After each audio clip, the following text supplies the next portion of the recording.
Hello, hello.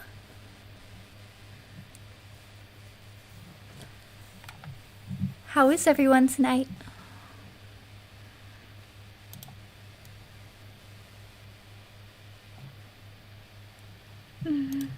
Howdy.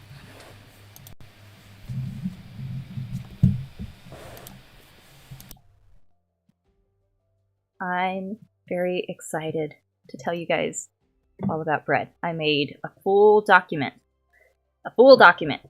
with pictures and everything, and I have videos, very long videos. We'll probably have to skip through them, but I'll show you how to knead. I'll start at the beginning. I'll tell you all the details, and then talk about making the starter, and then talk about how to make the bread, how to shape the bread, all kinds of good stuff. As you can see, we've got some lovely bread here. Just making, I think we got everything good. Hopefully, no scuff, no Susan tonight. It's got to be smooth. Smooth as bread.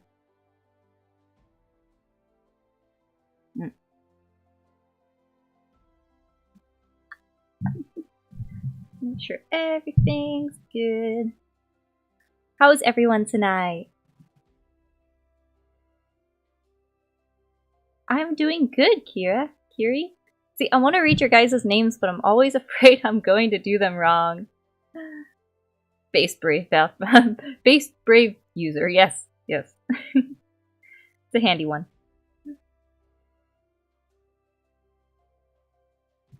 Please tell me I can do this in a small electric oven. Probably? You could probably do this over an open fire if you really wanted to. I mean, trial and error, see kind of how the oven works. I usually bake at like 375, so as long as you got, can hold a 375 temperature for about like 40 minutes, you can make up a loaf of bread, I bet. And even if it fails the first time, you could figure out what you did wrong and try again. That's the fun part. Good evening, good evening.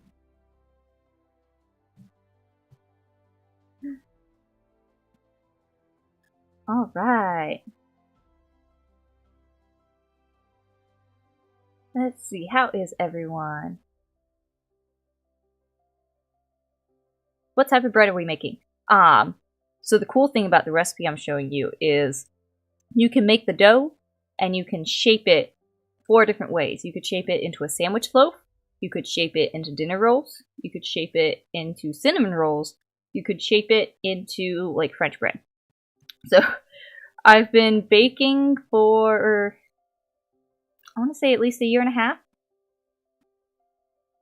Maybe close to 2 years. A little bit on and off. There's been times where I haven't baked as much, but I think this is the first recipe I tried and has stayed my favorite.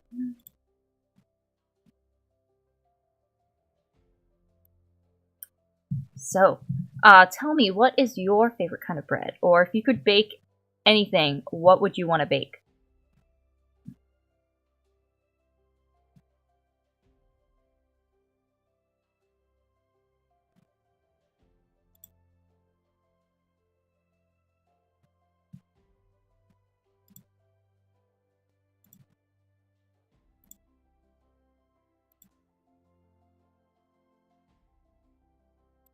Let's see.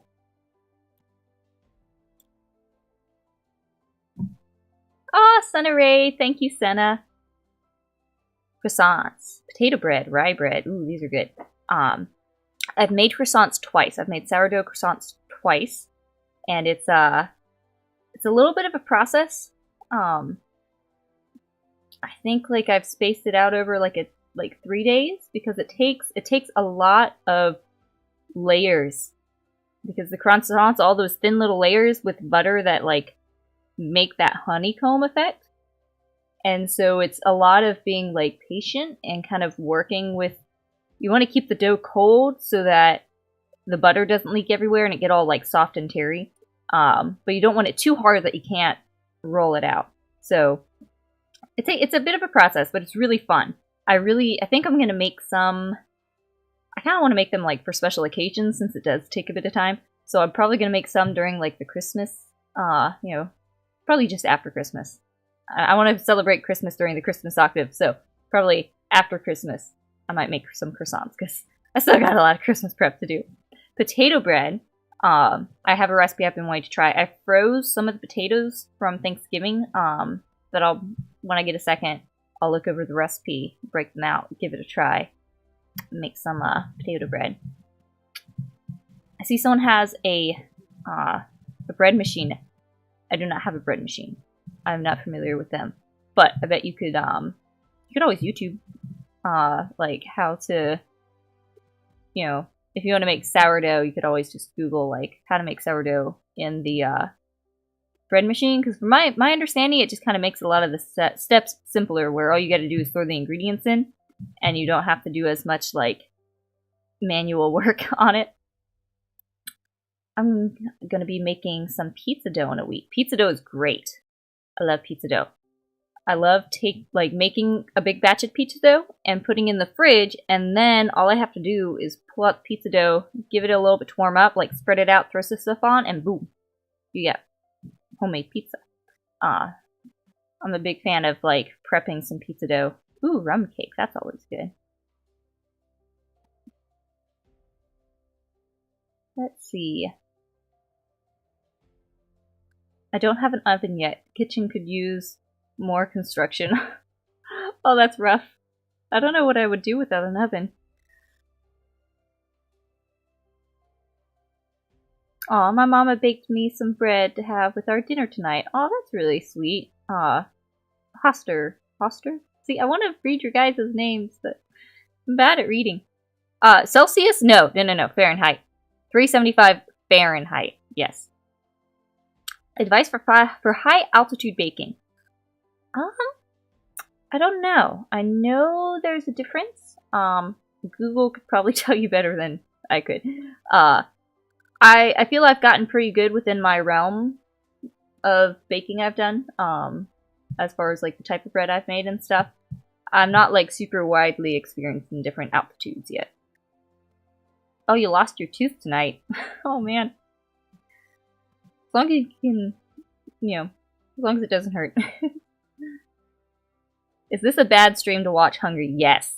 You should probably get a snack right now, because I'm going to be showing a lot of pictures of bread, and it's very yummy looking bread, so maybe go ahead and at least get a glass of water. Hand reveal? Yeah, I think I did a hand reveal on my first stream, guys. Kind of breaking some norms there. Let's see, how do you say it? Fashuda bread. I've made that one with yeast. That's one of the few breads I've done with yeast. That's pretty fun. That's a really simple, easy one. And it's a nice one to like throw together while you're cooking dinner to have go along with it. It's pretty good. It's pretty good. All right, cornbread. Yeah, cornbread's good. Breaking the mold. Ha ha ha. Don't worry, we'll talk about mold later. Fahrenheit's Chad. Look down on those poor Celsius. Oh. It's just what I'm used to.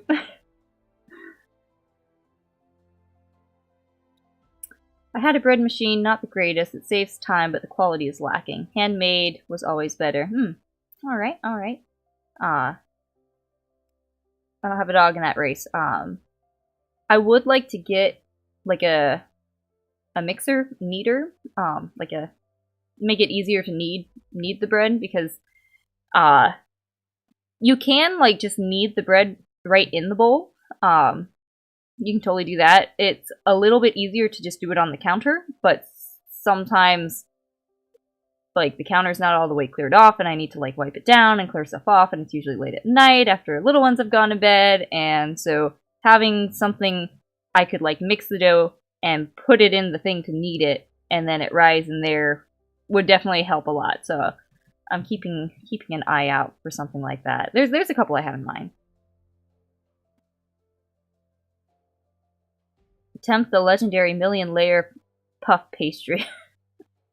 I've made filio dough. Like I made homemade spinach puffs one time for like my friends and I had like a baking club where, you know, once every month or so, we pick a theme and we all bake something and bring it and eat it and hang out. So we did like a Greek cuisine theme. So I made homemade spinach puffs, and I made the homemade like really thin sheet layers of phyllo dough.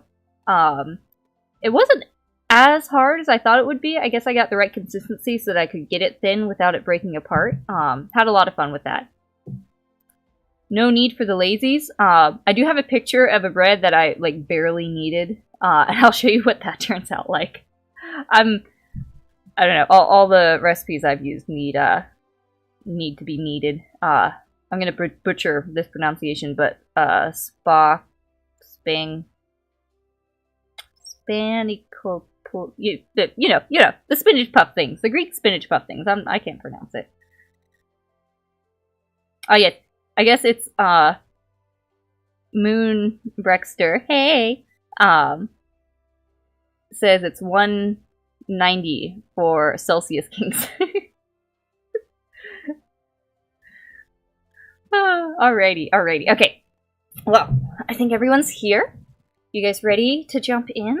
I spent most of today making a document on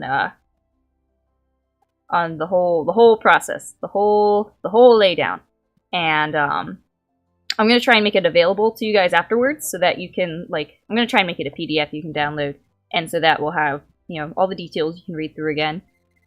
Baking time.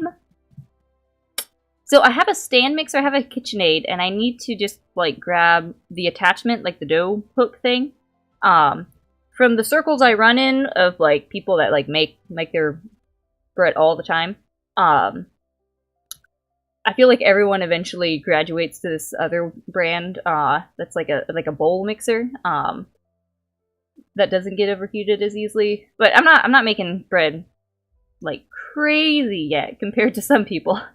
So I keep saying it, I should just sit down and order a dough hook for my KitchenAid and start with that. And then if that stops working for me, move up from there. Rocks are still technically bread? How are rocks bread? I don't understand that.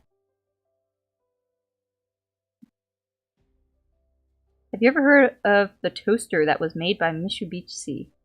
No. No, I do not. Was it like a super cool toaster?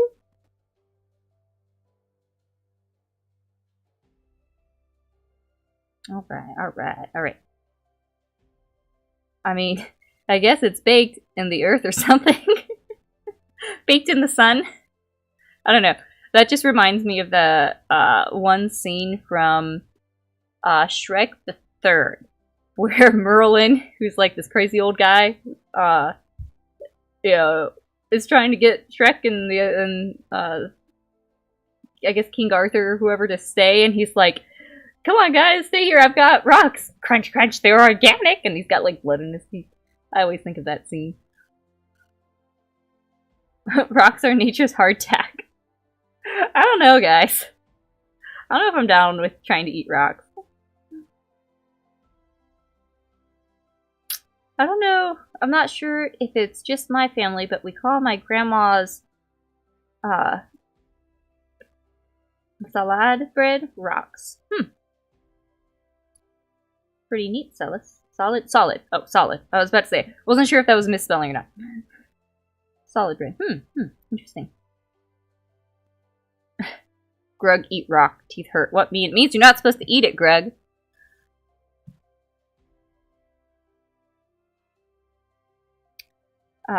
Tomb World says, yeah, stiff dough is really taxing on my mixer. I only have the cheaper KitchenAid without the arms to anchor the bowl.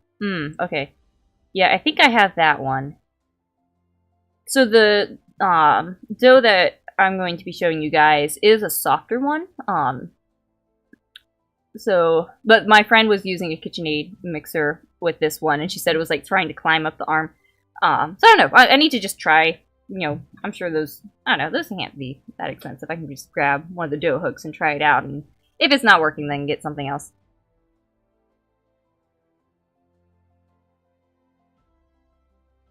Alright, let's get started. Let's see what All right. So here's some pretty bread. I might need to grab a quick drink of water. It's lecture time. So here's my whole document here. Let me just I want to make sure I can still see chat. Let's see here. Okay. Okay, I can still kind of see you guys. I'm just moving a screen so I can see that. Oh, right. Here. Real quick. I'm going to grab a quick drink of water, and I'll be right back.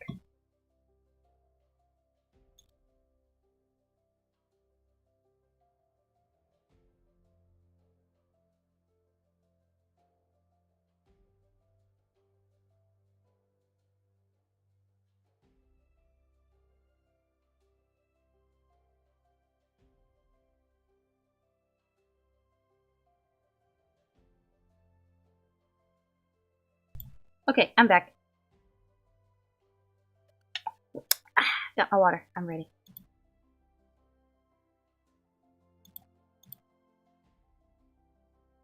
So, bread. Let's talk about a bread. Make sure I get everything. Okay. That part. Okay, there we go. There we go. So.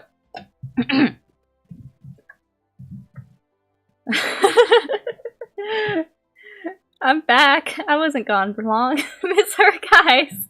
It took 2 seconds. I just needed some water. I've already been talking like 20 minutes. Okay. So, as you guys can see, I've got my little document. So, my first word of advice is don't get discouraged. It can be intimidating to read all the articles, all the rules, and try to get your head wrapped around it all, when in reality, many people's rules are just the system they find works best for them. Google is your friend, but don't let it become your enemy. Sometimes all the information can be overwhelming. There comes a point where you have to stop researching and start trying. Don't expect perfection, just have fun with the process. I've got, here, let me see if I can go ahead and show you guys some of my first bread. I've just got my little album here. Let's see, where was my first bread at? It's probably down here. Here we go. No, wrong spot. Up, up, up. Here we go. Okay, first bread. This was my very first loaf of bread. Look at that beauty. It was a little French bread. And then here's another first, early on loaf of bread. And let's see if I can add a picture of it. Okay, so here it is cut open. I don't know if you can tell, but it's kind of dense.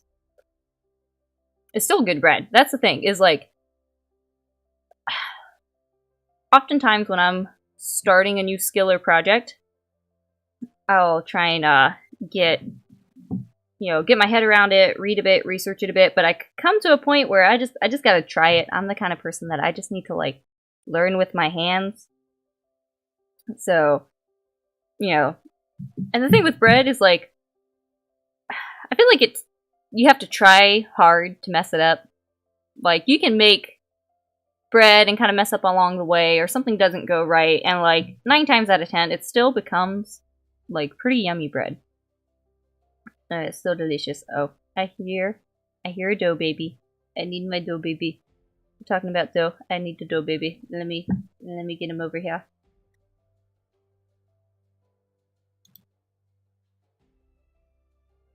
Just a second, guys.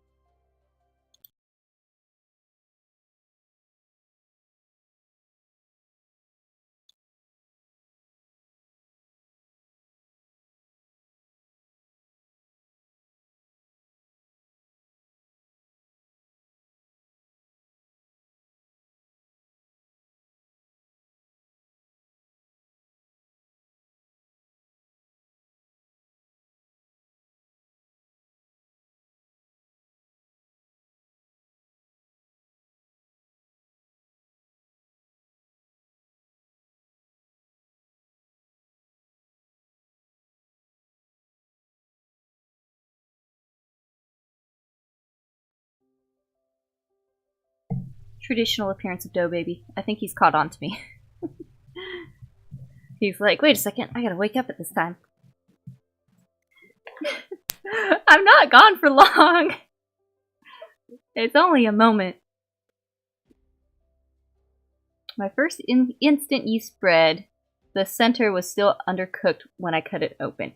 I have a cool trick. I can't remember if I've tried this for yeasted breads, but for sourdough, a cool trick to see if it's cooked all the way, take a thermometer and like a kitchen thermometer, and I believe if it's between like, this is in Fahrenheit, if it's between 190 and like 200 in Fahrenheit, when you stick it in and give it a second, then it should be good. And also you want to make sure you give it enough time to cool down and finish cooking once it's out of the oven.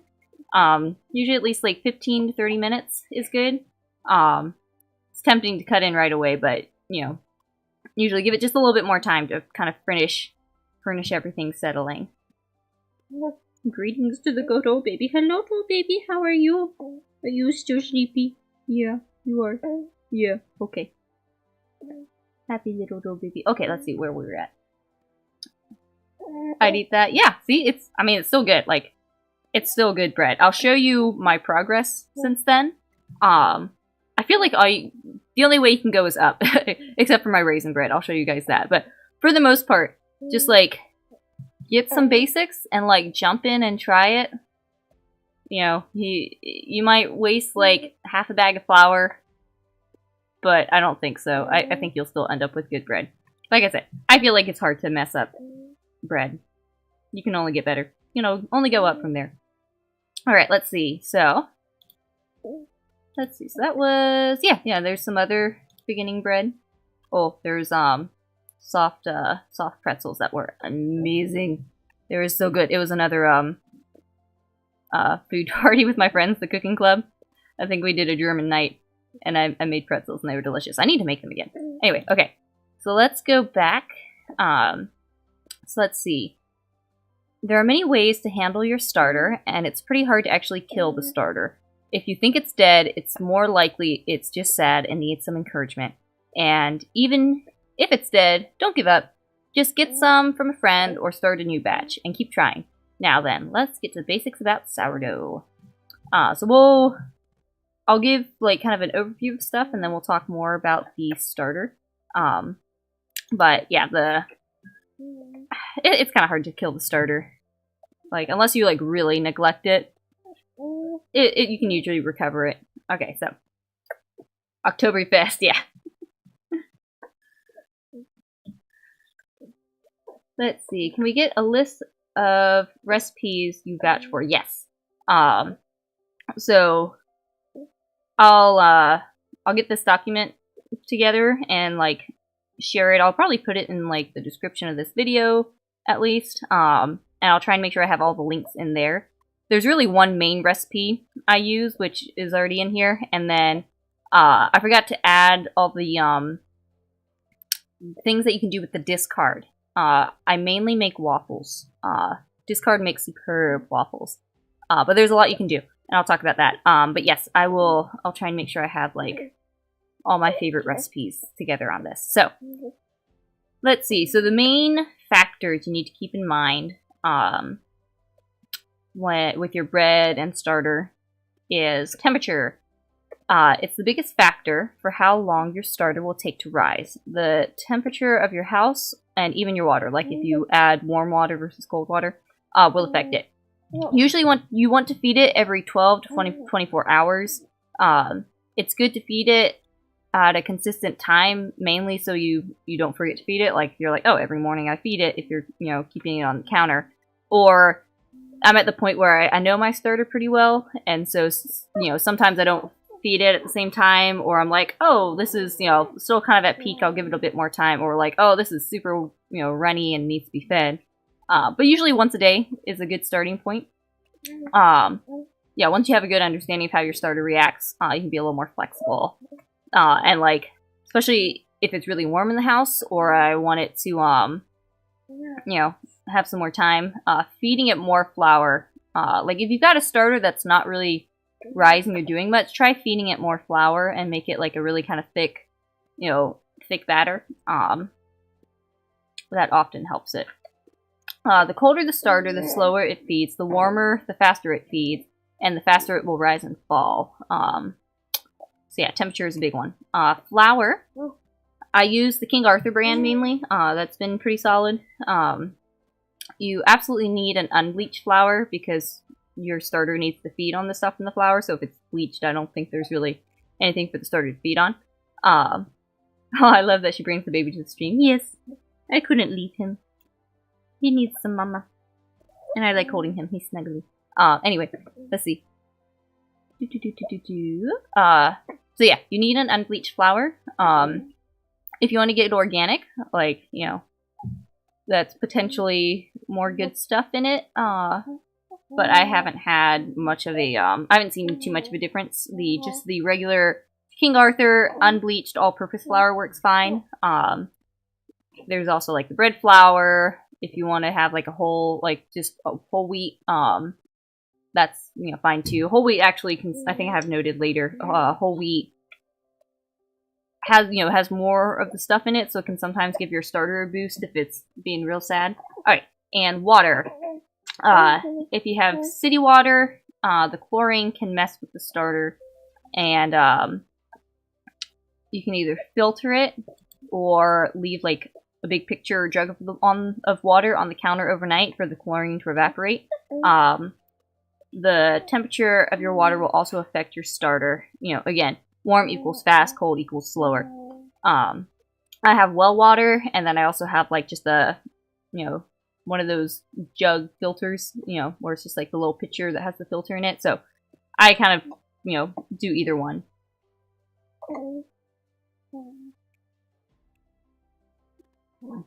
Yeah, I don't have a donation tab yet. I'm almost to 1,000 subscribers, and then I'm not I think donations, you have to have 1,000 subs plus like 400, was it like 400 like hours viewed on it or something? I don't know. I'm not quite there yet. That's okay. I've been using Robin Hood, but I want to try King Arthur. I haven't heard of a Robin Hood bread or flour before. That's kind of fun. Alright. Let's see here. Okay, yeah, so those are the big factors. And yeah, really that's it's like magic, honestly. The way sourdough works, like you just mix water and flour together at the right ratio, and then you just give it time, and then it becomes starter, and then that becomes bread. And it's, I don't know, it's like alchemy. I'm an alchemist. It's awesome. It's, I don't know, it's, I always giggle when like I see my starter get really big and bubbly. It's so fun. It's so cute. Let's see here. Okay.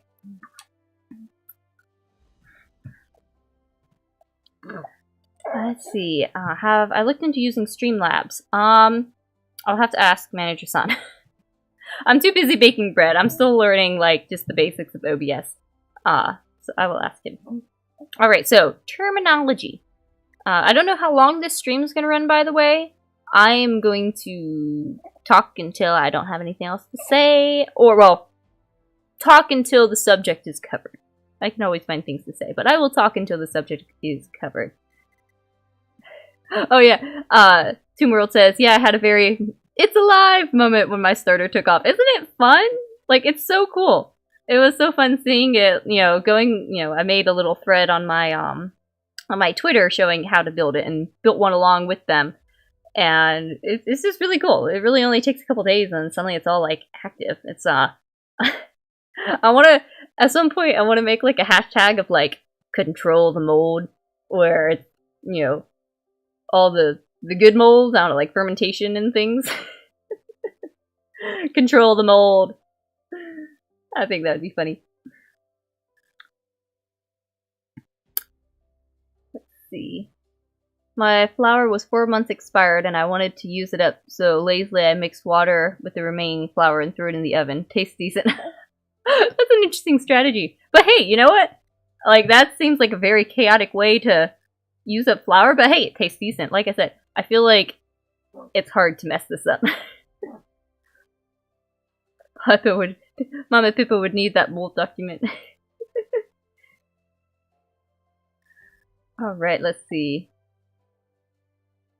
Honestly, I really need to experiment more with baking. It's one of the few parts of cooking I haven't explored yet, and honestly, no matter how long the stream is, you always have top quality, comfy content. Aw, thank you. Thank you. I'm glad. I'm very glad you guys are enjoying it. My starter is happy. Fed it an hour ago. Ooh, yay! Okay, this is gonna be so fun. Okay. Hello, everyone. Alright, so, okay, I better kind of, I should breeze over this. I'm gonna make pop chat down so I don't get distracted. And I'll just, do a quick overview of stuff.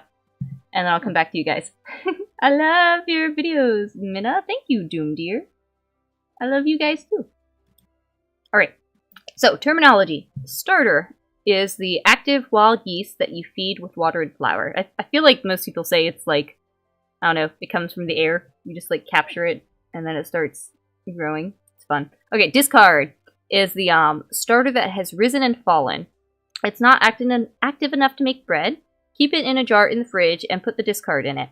And use it for other recipes like waffles. So, you know, whenever I feed my starter, I usually just like dump out most of it into my discard jar, put it back in the fridge, feed what's left, and then put it back on the counter. And then I have that jar that slowly builds up, and then I use it in all kinds of stuff.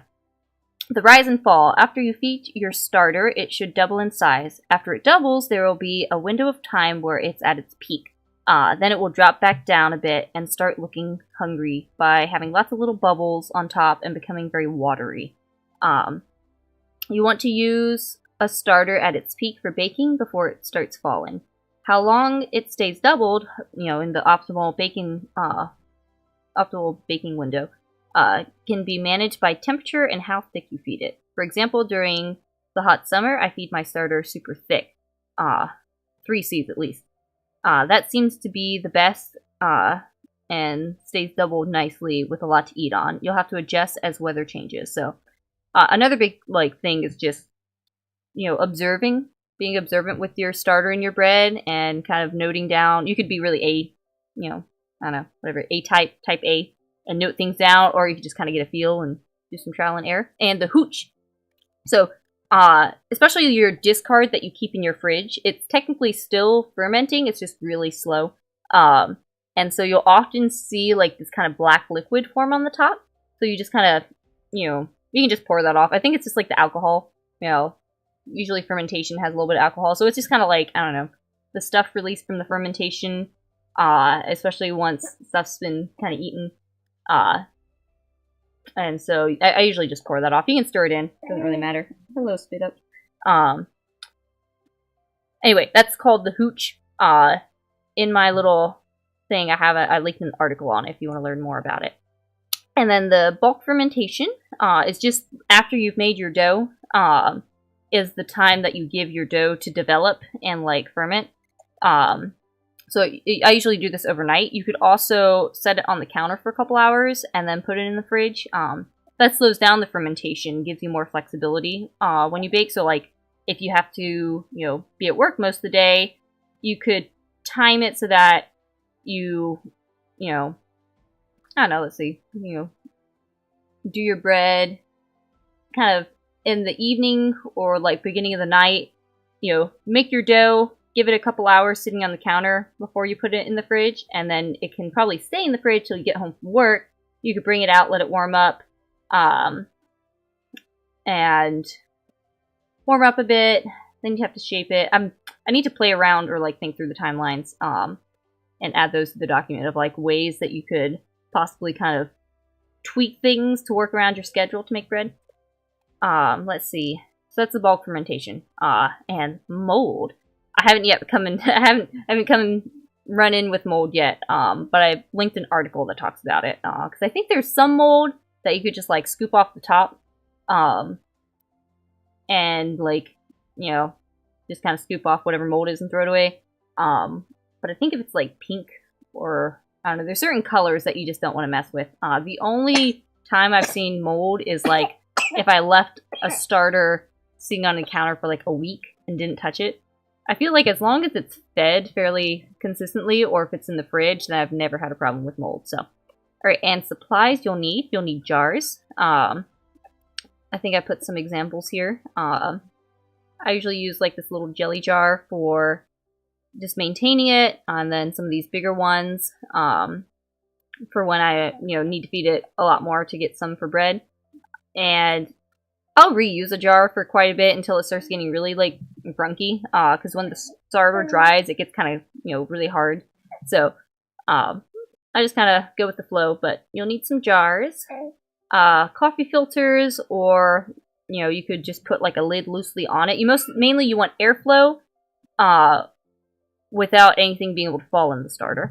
Rubber band, super handy. I use it to put over top my coffee filters, and to also, you can see that rubber band there.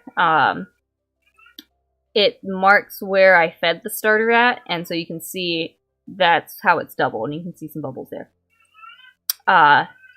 You'll need some mixing bowls. Usually I use plastic or glass. Some people say metal messes with the starter. Some people say they don't have a problem, but I just tend to use glass and plastic, and like silicone and stuff like that. I have like little silicone spatulas I use a lot. I use a bread pan for making my loaf.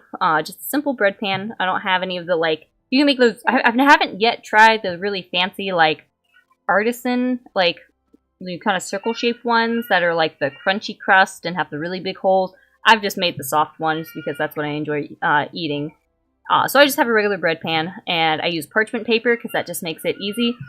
And one thing I discovered recently is you really want to make sure your parchment paper lays flat against your pan, because other times when I haven't made it all flat and I've just let it kind of bunch up in there, my loaf tends to be stunted a bit. I didn't even realize it, but it just wouldn't rise up as much, and it would be rounded at the ends. And so the past couple times I really made sure the parchment paper fit perfectly in there, and it rose beautifully. Like, it looked like legit bread. It was awesome. You'll need a cover. So here you can see I put plastic wrap over top. So you'll need a cover whenever it's fermenting and rising, like when your dough's rising, or really anytime. Anytime that the dough or the starter's on the counter, you'll want something to keep things off of it, but that will allow some airflow. And I have found, because a lot of times I've used tea towels, and especially when it's in the bulk fermentation, especially if it's sitting overnight, sometimes it'll form a skin and get kind of crusty on the top, and that makes it really difficult to shape it, because then it's got spots that aren't that are just kind of standing out and not working with me. So I started using some plastic wrap, and that just helps it keep from getting a crust. Let's see. I think I need to check on one of the other dough babies. I'll give it a second. I think I might need to. Alright, just a second here. Hang on. I'll be right back.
Okay, we're back. You guys don't gotta miss me, it only takes a second. Guys, I didn't leave you alone. I just had to pat a dough baby on the head and let him go back to sleep. Oh, okay, okay. Alright. Making sure. I miss you guys too. Ah, you guys are silly. I'm still here. I'm still here, guys. Oh, okay, okay. Hard not to say, guys. Alright, back to bread. Okay, so, you'll also want a way to store your bread. Oh wait, hang on, let me... Yeah, you guys are seeing the stream. Okay, cool. So yeah, storage. If you want, you could just save, like, the, you know, bags you get from buying bread at the store to put them in. You could just wrap them in plastic wrap. I've sometimes wrapped them in a tea towel, but I feel like the tea towels let in too much air. I've got some nice, like, beeswax bags and wraps that I tend to use. That works pretty well. And I finally freed up some freezer space to start freezing bread, and that, I've heard it freezes really well, and yes, it does. So I'm definitely going to try and do more, like, big batches of cooking and baking all at once, and then have it frozen, so then it's really easy to, like, pop some buns out to go with, like, a soup, or just have bread ready to go. For freezing, I've wrapped it in plastic wrap, and then put it in a freezer bag. For small shapes, like, bagels or dinner rolls, I've just warmed up in the toaster oven, and that's worked well. You could also, and I feel like they defrost pretty quickly too. For a loaf of bread, you could, like, pre-slice it and freeze it, and then just pull out the slices as you need, and, you know, warm them up in, like, a toaster oven or toaster or something, or just let them defrost a second. If you want to, those, that should last, like, I think 3 months in the freezer like that. If you want it to last a bit longer, more like 6 months in the freezer, you could freeze the loaf whole, and then I think you just set that on your counter for, like, you know, overnight or 8 hours to defrost defrost. So, it's okay. So yeah. Freezing is really nice, especially if you don't want your bread to go to waste. You want to have bread on hand. Freezing is great. I like that. Ziploc bags tend to create too much condensation in my experience, and then it just kind of gets all soggy. So I don't recommend those. Alright, cool. We are through the kind of basic setup of what you need. So before you bake, you need a starter. So let's make one. Or if you know someone with a starter, you know, just pick some up from them, and then you're ready to go. The warmer, so you'll want to feed it once a day, usually in the morning or evening. The warmer your house is, the quicker the starter acts. So find a nice warm place, somewhere you'll see often so you don't forget about it, like on your counter on the top of your fridge. Dough baby, just like me, for real, loves Mama Minna. Love you guys too. Does Minna have any pets? I grew up on a farm. I have had my fair share of caring for pets and animals. I'm enjoying this little period in my life where I do not have any animals. I'm sure they will come back later. At the moment, I am enjoying that no animal life. I'd rather have babies.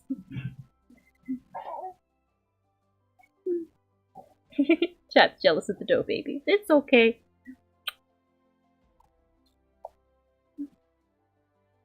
Hope dough baby can get some rest. Glad you're back. Yeah, he just needed someone to tell him that we're still there. He was good. Alright, so. Kids considered animals. Nope, they're far different. Far different from animals. They're squishy. And they're little beans for a bit, but I don't know, they're both harder and easier than animals in ways. I don't know, I'd rather, the kids I can just take with me. Though they can argue back with me. But sometimes animals can too. They have their own personality. I don't know. I do not like people trying to bring animals up to the level of like kids because they are on completely different realms. Animals have a good place in the lives of humans, and they're great, and you can have really awesome animals that you really love, but they are in no way on the same level as your own offspring. So, I'll just say that. Alright, so doing the starter, you need... So, when we did it on the Twitters, we started with a half cup of water, a half cup of flour. So you'll note most of these I put, well, not all of them, I need to go through and I gotta clean up the document just a little bit more. Grams are really easy. If you don't have a scale, I like, you know, I don't know, find one at a thrift store or something. They're really handy, especially with baking. Because then you don't have to like measure into utensils and then dump it in, and then that's less things to wash. So anyway, I'll clean this up and add the grams with it because I find it very helpful. But anyway, starting with half cup water, half cup flour, and this just details kind of, you know, the progression. You know, like I said, I'll make this available so you guys can read through it and follow along to make your own starter. But just a nice little progression of, at first you kind of start with a pretty even ratio of flour and water. Second day, you'll do just a little bit less water, and you'll start with about like 2 tablespoons, you know, about 30 grams of, so you just take what some of the stuff from your previous feed, you know, take most of it out, keep some of it in, and then give it more flour and water, and that's basically how you feed the starter. So, for sake of time, I won't go into details of this. Though, if anyone does anyone have any questions on starter or making starter? In the experience of starting one recently, I think around day 4, it was pretty runny with the ratios I was using, and it wasn't really doing much. And so that's when I started adding more flour to make it a thicker consistency. Let me see if I can go find the pictures of making the starter. Let's see. Where's a good example? I forget which ones I put in here. Let's see.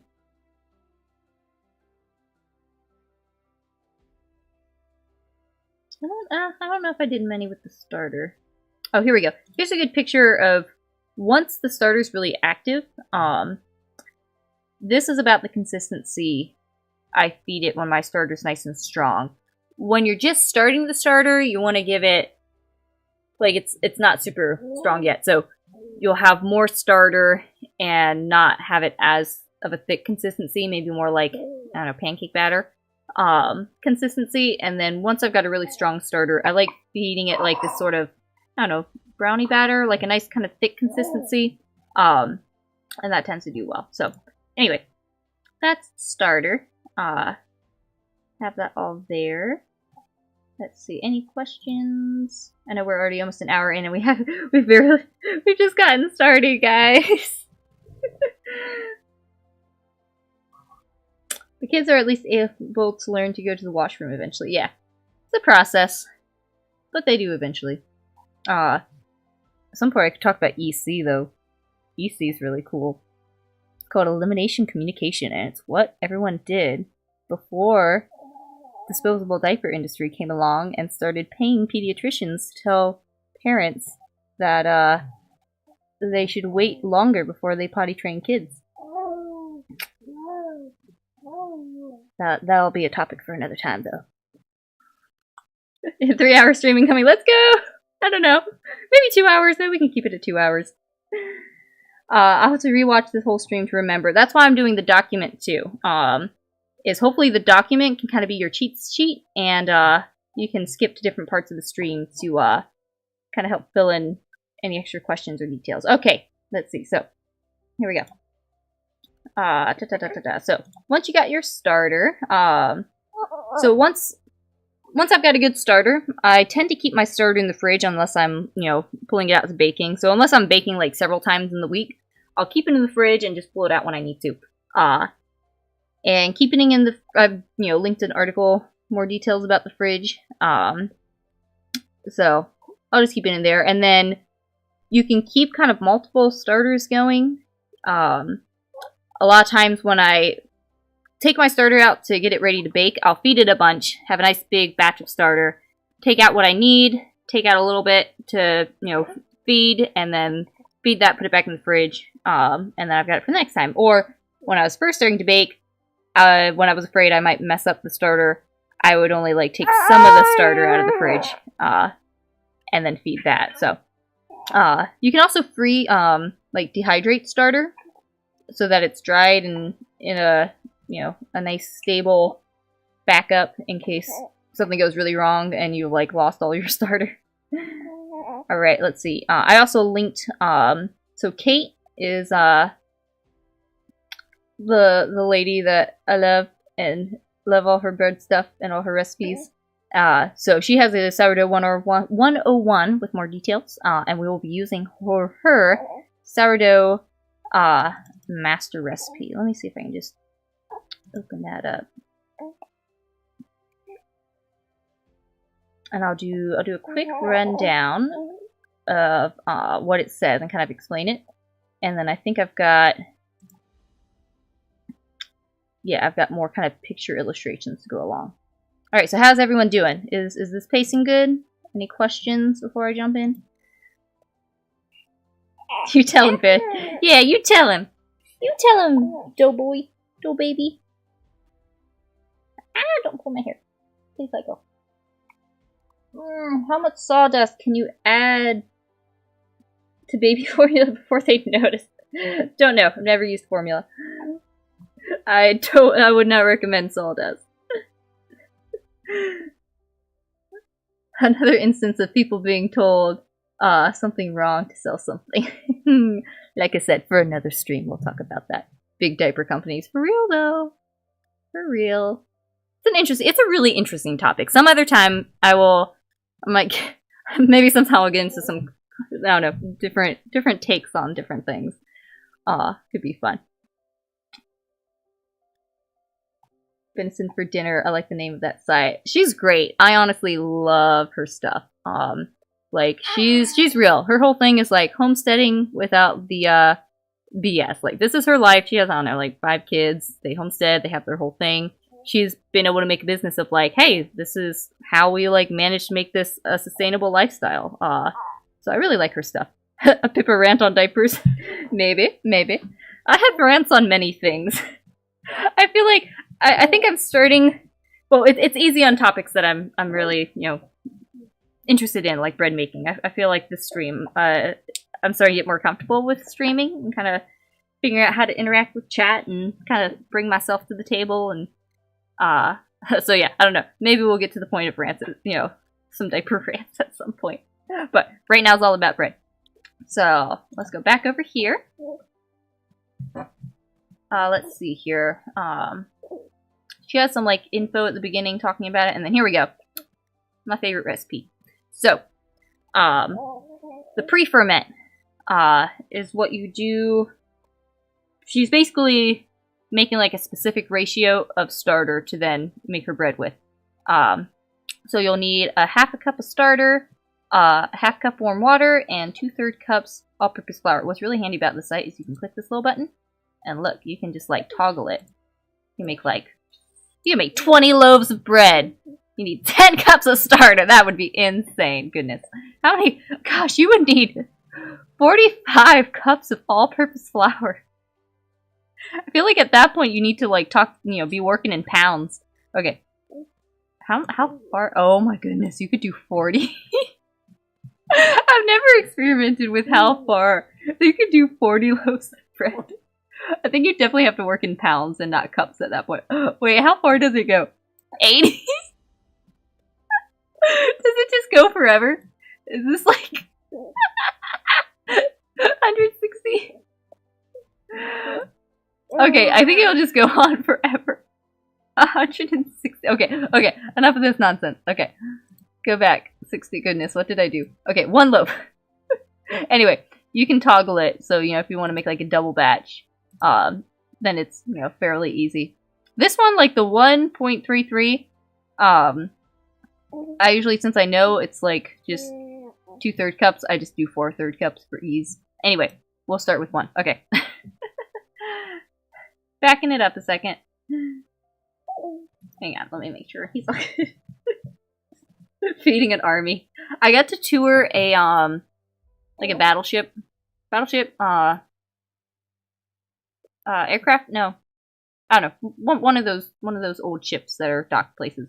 And I was very interested in their like, they had like a bread room on the ship for baking bread. I forget when that ship was in service, but I was like fascinated looking at all the equipment they had for making enough bread to feed like a whole giant ship of sailors and stuff. It was fascinating. I think they had like a proofer or riser thing, this big like barrel thing for mixing stuff, and I don't know. It was super fascinating. I loved it. Aircraft carrier? No, I think it was a battleship. I think it was just a battleship. It had a lot of big guns on it and like a turret gun, like whatever. It was spooky. The ship was spooky to me. Like, I don't know, walking on all the little stairs. I had a baby on my back, walking all around this ship. I was like, we went into this giant gun in the middle of the ship, like crawled up into it, into all the little spaces. And then just going down in the ship and walking around. I was like, this is kind of spooky. I don't know if I, like, it'd be fun to go on a ship to be able to go in the middle of the ocean with no light pollution and see the stars. That would be so cool. I don't know how I would do living on a ship, though. Anyway, okay, so we don't need that many loaves of bread. I'm just amused that I've never tried to see how far the toggle will go, but it's probably just in, like, I don't know, algorithm or something that just is multiplying stuff. I hear there are a lot of ghosts on ships. I don't know. I mean, you're in the middle of the ocean. I guess the ghosts don't have anywhere else to go. You're most interested on the baking on an aircraft carrier? It surely is what the police press. I'm just saying. Like, there's a lot of cool things about it, but that point in particular, I was like, hey, I make bread. How do they make enough bread for all these guys on here? It was cool.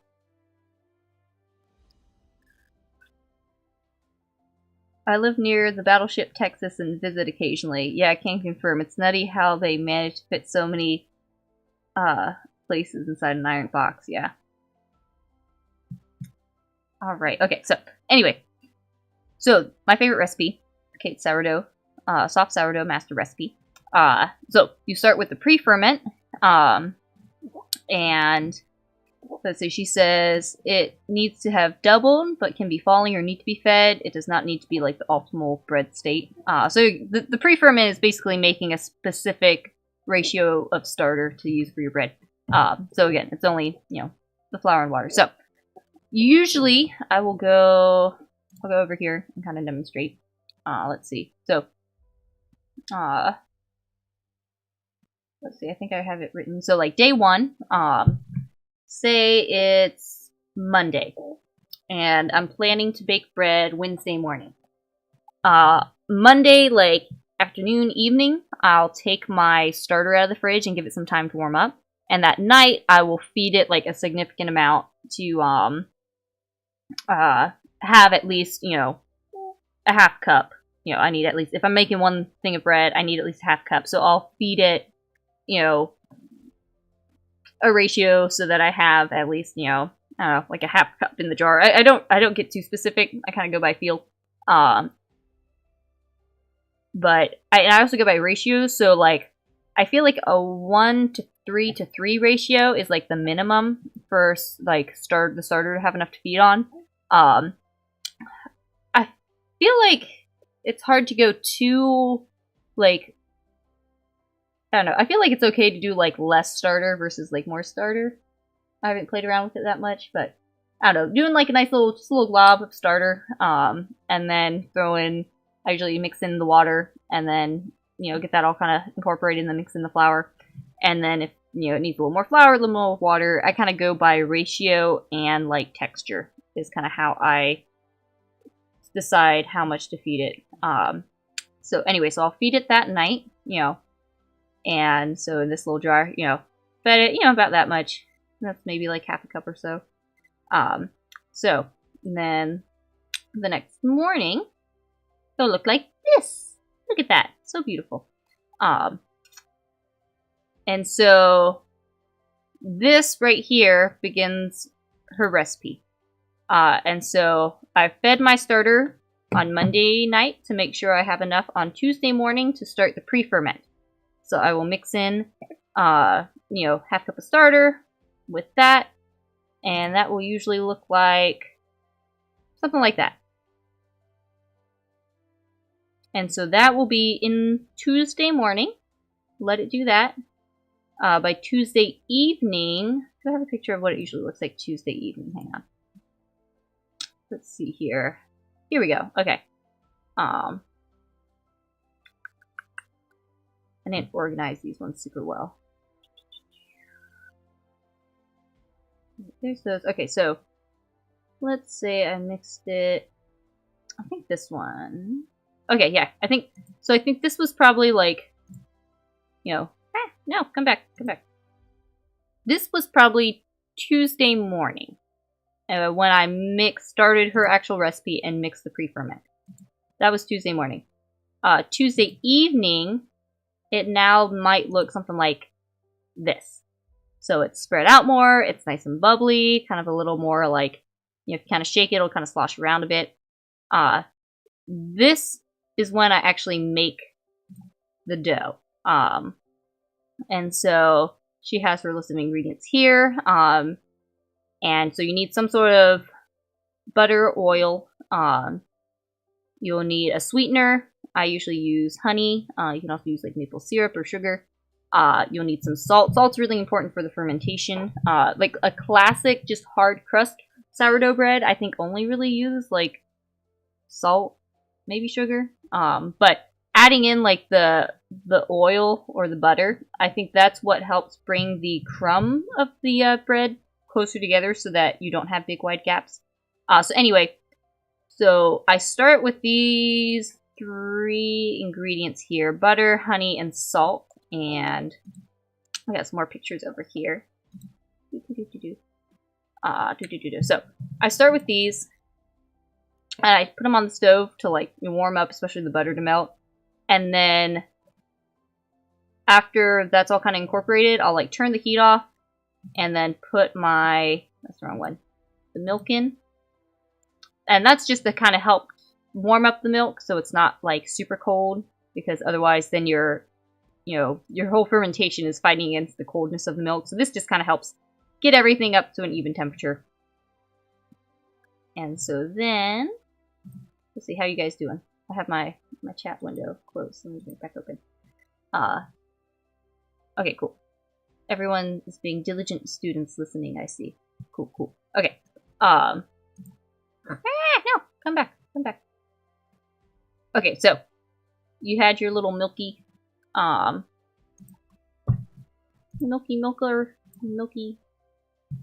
mix there, and so that's those all these ingredients. So that's all those ingredients.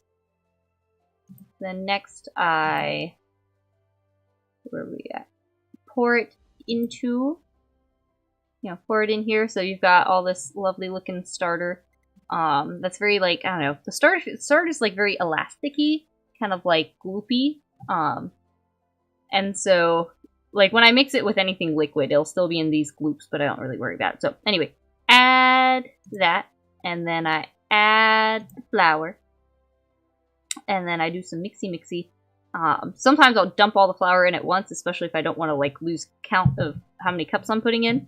A lot of times because like if you see over here, she has like 2 and like a 4th cup, or like 2 and 3/4 cups.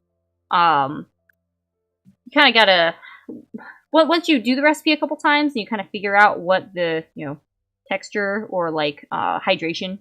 Hydration is like how wet the dough is. If it's like a high hydration, it's kind of a soft or stickier dough. So low hydration, it's like a much denser dough. Anyway, I usually do the 2 cups and then kind of incorporate that, give it a few kneads, and then kind of slowly add the rest until, I usually do about the, 2 1/4 cup. And then you don't have to like knead it all at once. Like if it's the evening, like I usually do, and you're kind of getting stuff together, you can kind of slow. Don't pull on that. No, do not pull the microphone over. You can be like cleaning up and then going over and giving it a few kneads, and then kind of clean up and, you know, kind of slowly incorporate it in before you give it a nice like good kneading, and that just kind of helps it all relax and incorporate in nicely. All right, so let's see. Let me see if I can find the video of me kneading the dough to show what that looks like. I think this is it. So I think at this point, like you can see, I've got like my 4th cup over here with like the rest of the flour. Yes, this is a good one. So this dough's probably kind of been kneaded a little bit, you know, slowly incorporating things in. So like when I'm doing it in the bowl, I'm doing this pull and stretch kind of thing, just like that. Just doing it back and forth like that. This is a really long video, so I'm going to have to skip through some of it. I'll let that play just a second to kind of see. That's, you know, just the fold and stretch technique.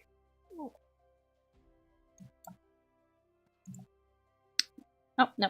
Ah, I made it click away. Sorry. Come back. Where was I at? Okay, there we go. Okay. So now I'm showing how I knead it. So I kind of pull, I don't know, I guess I kind of fold it over and then like press the seam in like that. And I think in Kate's recipe, she recommends doing that for 10 minutes. So there's been times where I've just put on like a 10-minute YouTube video and just like done it. But yeah, so that's just the kneading it. So you can see my hands are kind of sticky. I think I went and wetted. So if you don't want to add too much flour, I went and wetted my hands just a little bit at the sink. To then be able to keep going. Because when I first started doing this recipe, I definitely added too much flour and it makes it a little more dense. You can add a little bit of flour.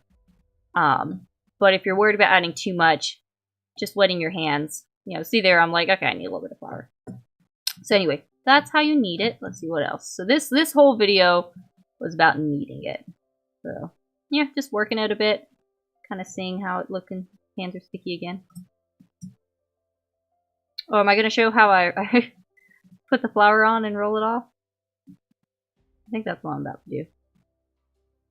Oh, I'm bringing another one over. Oh, I think this is, so this night I was doing, I think that's my double batch. Yeah, so I have my half cup there. Okay. So I've been that's, you know, a double batch of it. So this is kind of the beginning of like, okay, I've mixed it all together, you know, mixed all the ingredients together. Now I'm going to give it a good knead. So you can see it's still pretty sticky. Get it all out. I haven't completely added all the flour that, you know, I still have that half cup of flour that I'm probably going to add in. This one's super sticky. So just working it, folding it over, kind of moving it around. Add a bit more flour. Still pretty sticky. This one, I think this one's a good consistency though. You know, it's a little wet right now, but like you want it about that kind of hydration, just maybe just slightly less. So this one's actually a good one to kind of show you what the dough's supposed to feel like. And you can see there's still lots of kind of texture to it. By the end, you want it to be a nice kind of cohesive ball. Is this making sense to everyone? 10 minutes. Didn't know it takes that long. I've played around. There's been times that I have not kneaded it that long. Sometimes I can tell the difference, sometimes not. You can make time your best friend, and you don't have to... Oh, there's my little technique of sprinkling flour onto my hands. Like, if I've got a lot stuck in my hands, I'll sprinkle flour on it, and then just rub my hands back and forth to get all the little pieces off, and then just kind of incorporate it back in. So if you don't want to just sit there for 10 minutes kneading it, you could do like, you know, give it some good kneads, walk away for a few minutes, come back, give it a few more kneads, and kind of do that, you know, I don't know, spaced out over a bit more time. And that should do the job just as well. I'll show you real quick what happens when I have it. There's, I think, one time I was like rushing out the door and I did not have time to knead the dough hardly at all. And let's see. Where did it go? Was it up here? I think it was down here. Nope, I think it was up here. Oh, here we go. So this is what happened when I didn't give my dough a good knead. You can see it's like kind of, it's not nice one uniform texture. It's all kind of busted everywhere.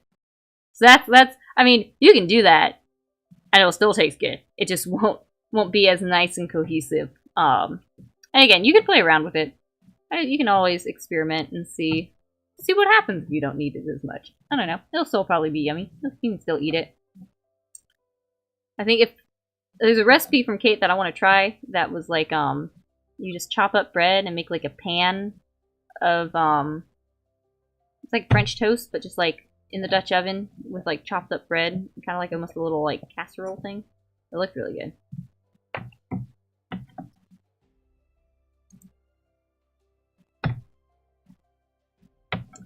The point is mainly removing air pockets, right? I don't think so.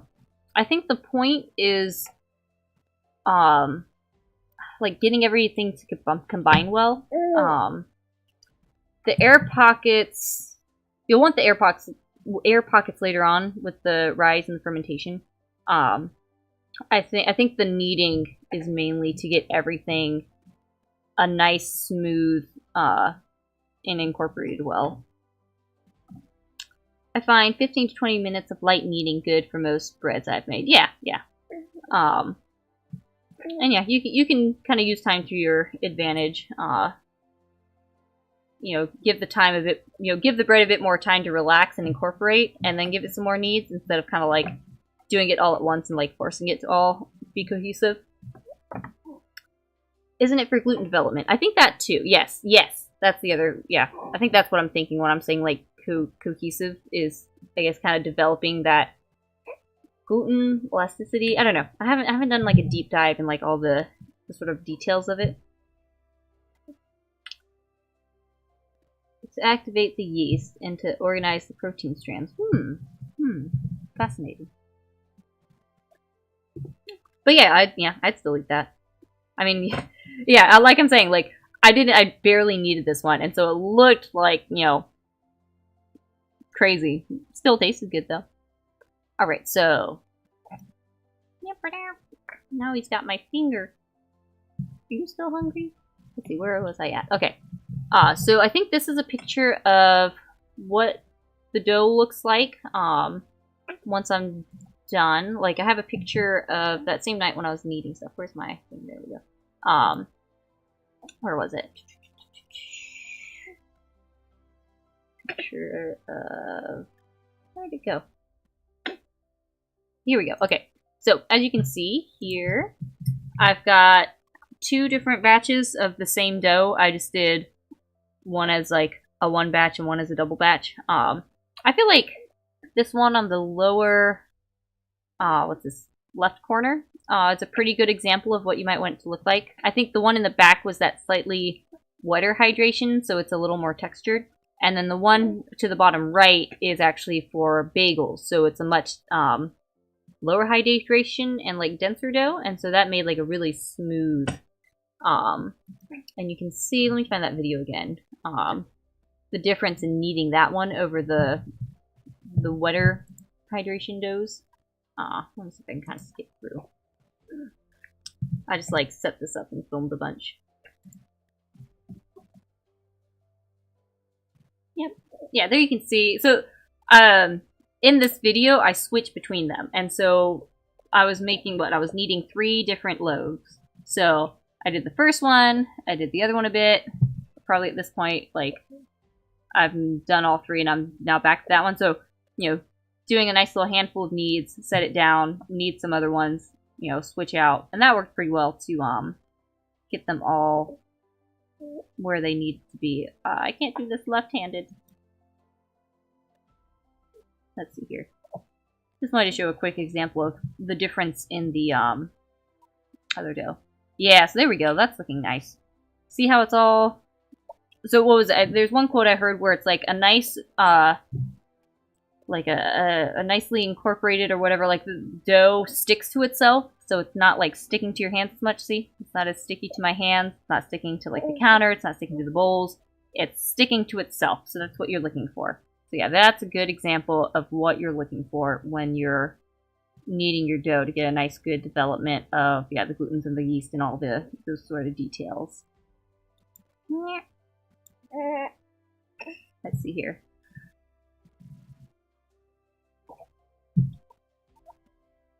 And yeah, there's another couple. I think that's like the stretch and fold, just giving it a couple more. I sometimes do, when I'm putting it in the bowl, if it seems like it's a little messy still, I'll give a few things like that and maybe try and flip it over on the seam. Where is the one for the bagels? I wanted to show that one. No, that's the... That looks like the, my double batch of the sourdough soft bread one. Where's my bagel one? I can't do this left-handed. Hang on. Come to this side, baby. Now I got my right hand. Okay.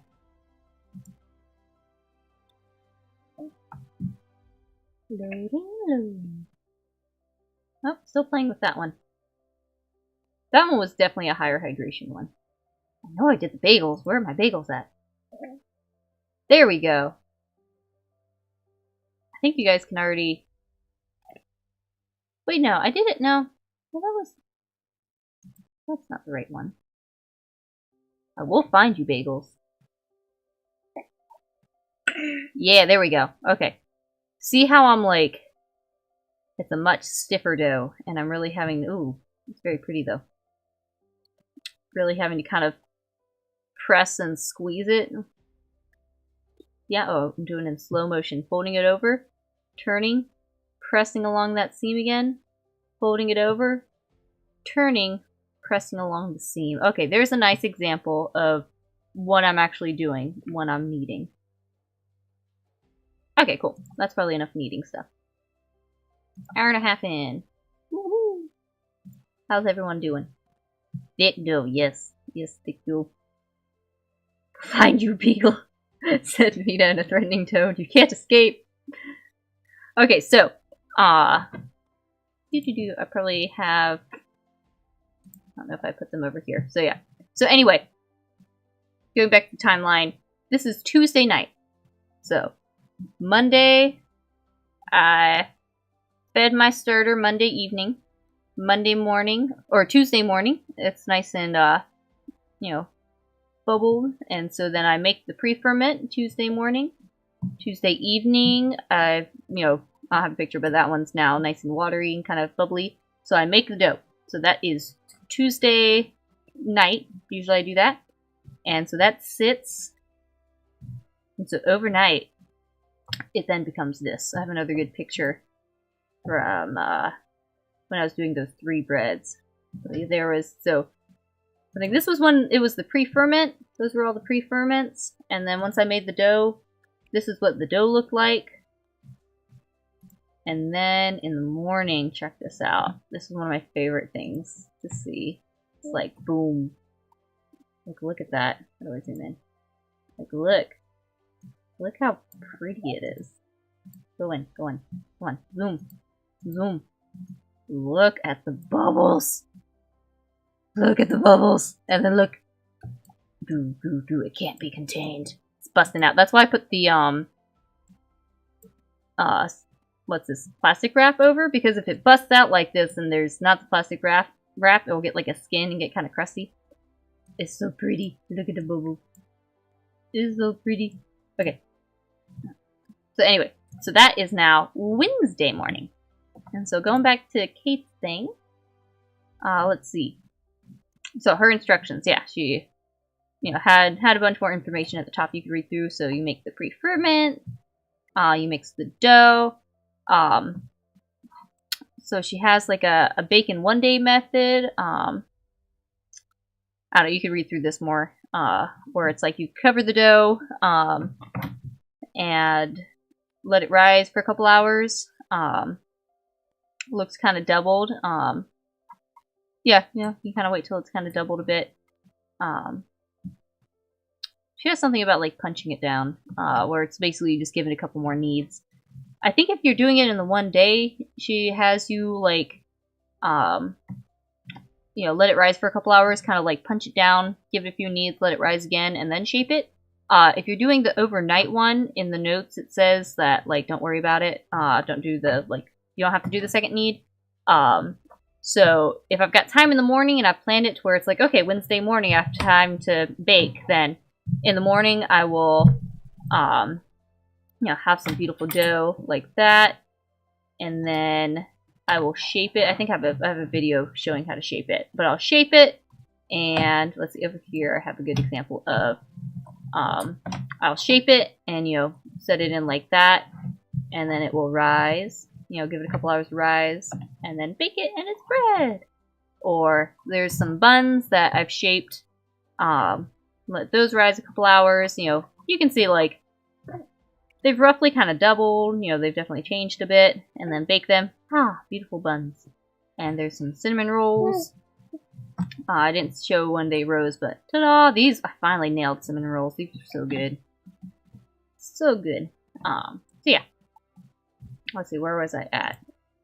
Okay, so I think the other big thing I wanted to show you is how to shape it. Hopefully, does the timeline make sense so far? Like, how the timeline works? I know it gets so big. I love it.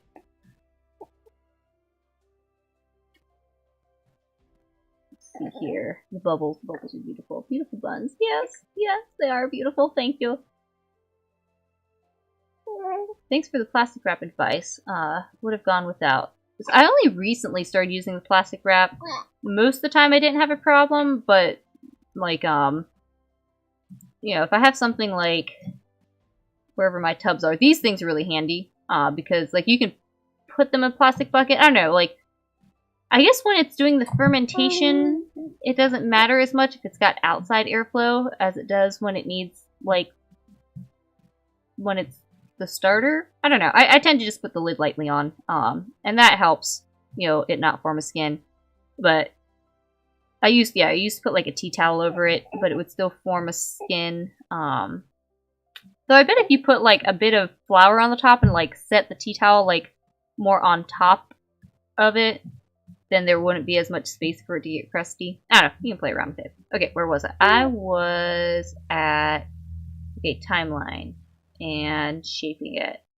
So yeah, let me go ahead and show you guys how to shape the bread. So yeah, again, so this would be like in the morning, or if I don't have time in the morning but I've got bread started, I will I might like punch it down, you know, give it a couple kneads, let it rise a few more hours so I get home like around lunchtime, and then I'll shape it and then let it rise for a couple hours and bake it in the afternoon. You can also do where, like, I think I mentioned this before, you could do your bulk ferment in the fridge, where you can, like, make your dough, let it rise a little bit, you know, give it a couple, you know, I don't know, give it like an hour to get started, and then put it in the fridge, and I think you can extend your timeline a bit with that, and then, you know, especially if you've got to, like, work for something, and then bring it out, and let it warm up, and then shape it or rise, I don't know.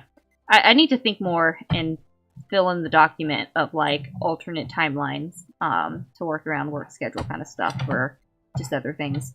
I think Kate gave, like, a couple different options for how to do it.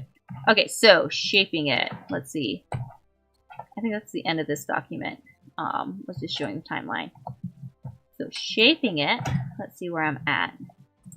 Shape, shape, shape. It must be this one. Come on.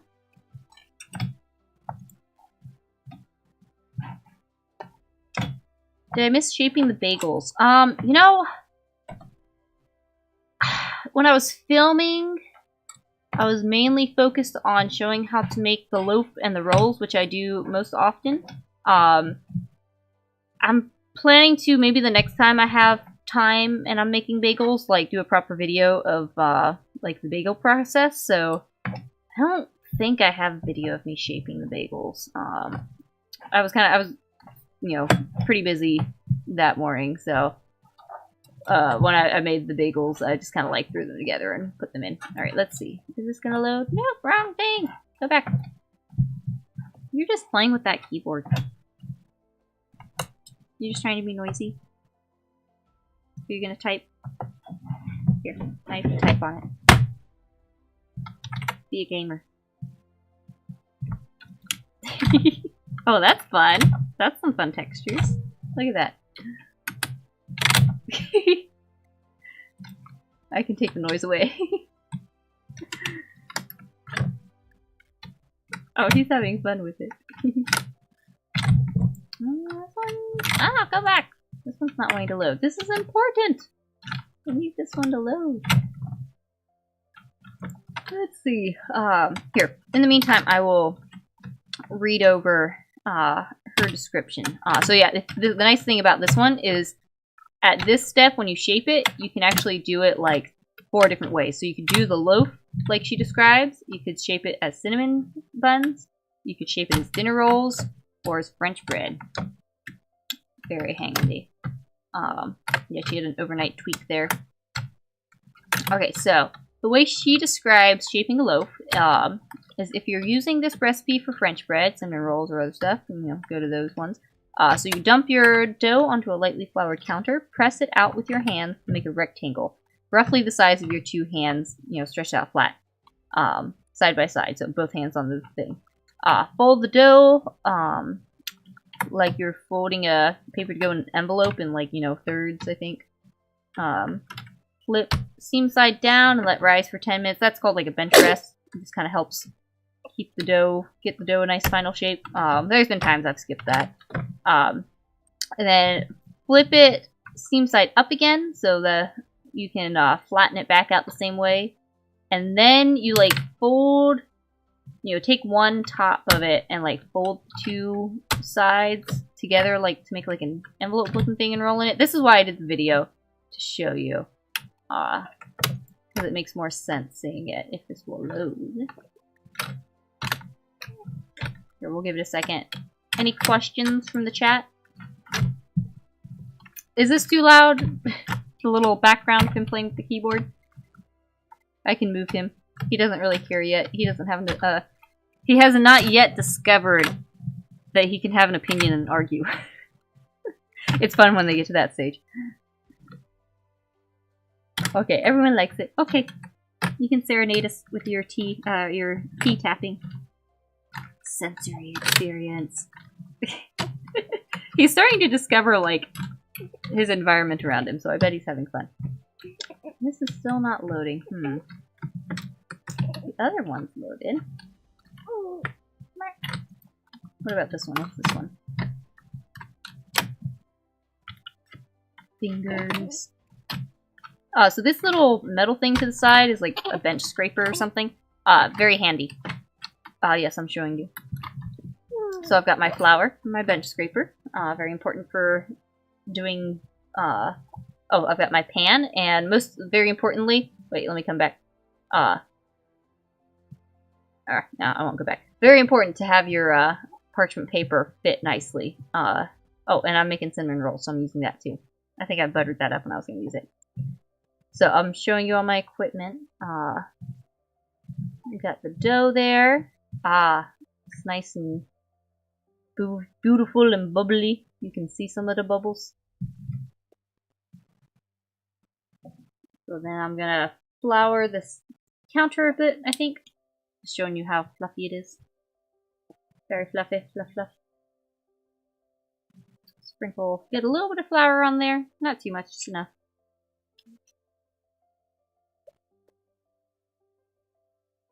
And then get the dough out.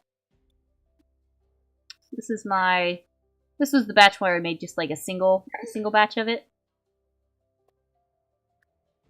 There we go.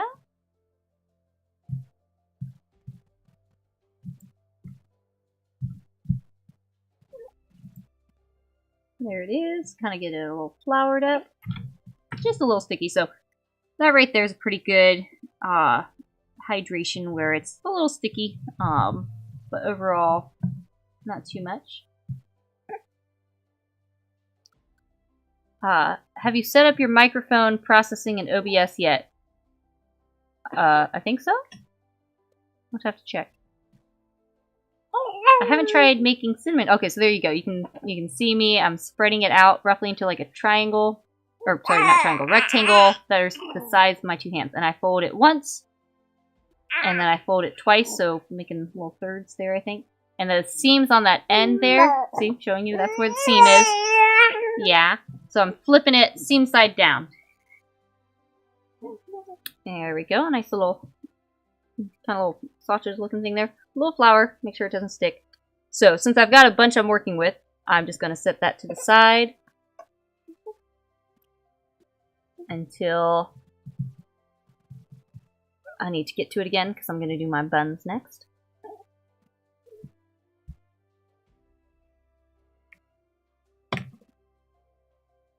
And now I'm bringing out the other big batch. So that's my double batch I did.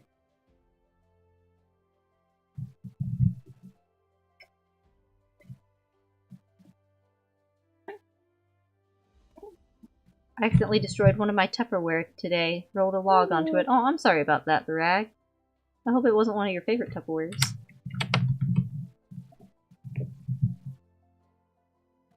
Oh, thank you, Kiri. How do you say it? Kabara? I'm doing my best. I really like, I've really enjoyed bread making, so I'm very excited to share it with you guys and encourage you guys to try it. You can kind of see at the very edge of that one, a little bit of crust that's formed on like the very edge closest to the camera. I've had it like where it's gone all over top of it and it's made it a pain because then you can't really like form it together very well. Alright. So, let's see, I might skip. Oh yeah, it's showing how pretty it is. A lot of times I can just like flip it over. Kiri? Kari? Kiri. I think it's Kiri? Curry? I feel like I'm still saying it wrong. Look at that dough. Look at it go. Can you just discard the crust? I have at times like picked off the crust. Like if there's been a lot. Other times I've just tried to incorporate, like, you know, mix it all back in somehow.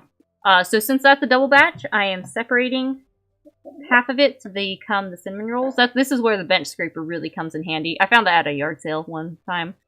So I'm setting that to the side. That'll be the cinnamon rolls. And then I will make the buns with this batch. Do you buy your flour in bulk? I have at least like, well, no, I actually haven't yet. I've been meaning to. I think you can actually like get bulk stuff off of like Walmart.com. And so I've been meaning to do that with my flour. So there I think with the rolls I tend to just make it kind of one long thing and I don't get super precise. I just kind of go by, you know, what looks about right. I use my knife cover to separate dough. Nice! Hey! Do what works. Carry. Okay, carry. Cool. I got it right. Ish.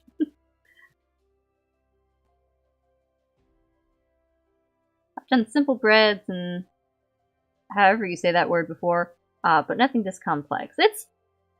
I feel like it's a lot to get into. Oh, I'm shaping the bun, sorry. I'll talk about it again. I feel like with a lot of these sort of skills, there's a little bit of a learning curve, or like it might seem overwhelming, but then once you get your head around it, it's like, oh, okay, I see. Like the sourdough, it's more just understanding like the process and the timeline, and then you can just tweak that to like work with what you need. And then once you got the hang of it, it's not so bad.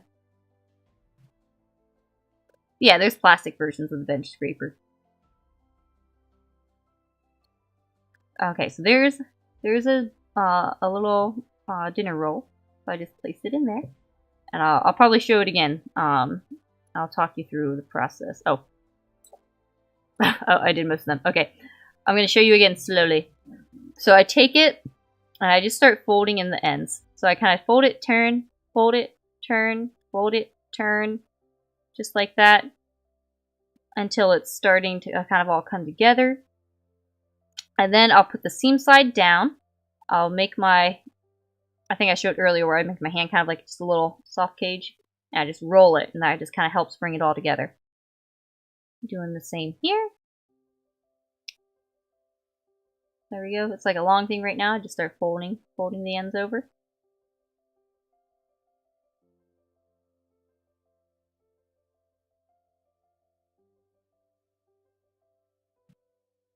Oh, good job, Faulty Breaker. Yes, go for it after the holidays. If that's, you know, probably a less stressful time to try it out. You'll have to let me know how it goes.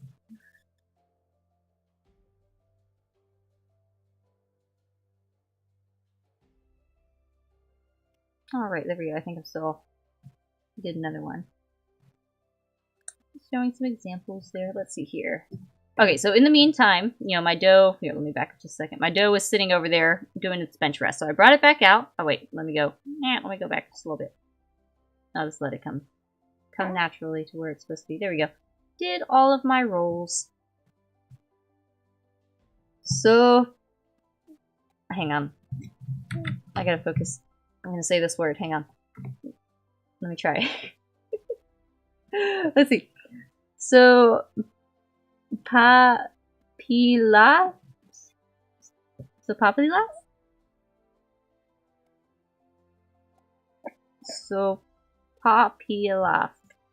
That's my best go. Basically flour, lard, boiled pumpkin, and hot water, ooh, into a dough, and then fried. Oh, that sounds good. Could you tag me in a recipe? I want to try that. Spokalusa. Spots. So, populous? Anyway, okay, back to, so, I brought the dough back. And did I show I flipped the seam side up again? Did I show that? I'm sure I did. Okay, I was distracted by chat. And we did it. Alright, watching this one for the third time. Here we go. Okay, grabbing it. It's coming back. I'm flipping it. See, that's the top. I flip it over, seam side up. There we go. Same thing we did the first time, spreading it out. Kind of doing a little stretchy stretch there. I'm not very good at this part. I feel like just recently I've got a better hang of like how to spread it out nicely. I'm trying not to like force it and tear it. Li is ya, like tortilla. Okay, I'll try again in a minute.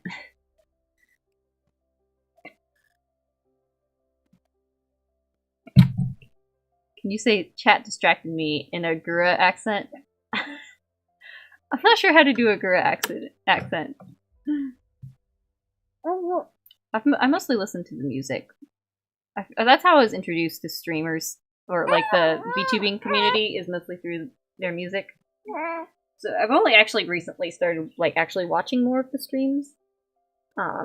Okay, so I'm just trying to do what I can to kind of stretch it out a bit. Once again, it's just kind of supposed to be like two hand widths like that.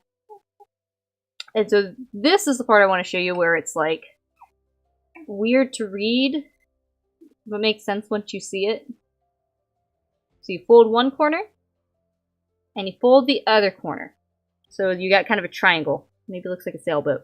And then you start kind of rolling that in, and you tuck in the ends a little bit. One side, this side, roll it in. And then, hopefully I'm not out of shot. And then I'll take it, and I'll kind of just tuck it, give it a little more tension on the surface.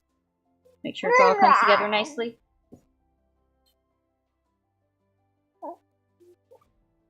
And there you go. Bring that back end. As I found, it's very important to have that fit and not, like, all just bunched up in there. I'll show you a picture of what it looks like when I had it bunched. And then, since that one's a new one, I'll just, you know, make a little sling out of it. Yeah. And then place it right back in there. There we go.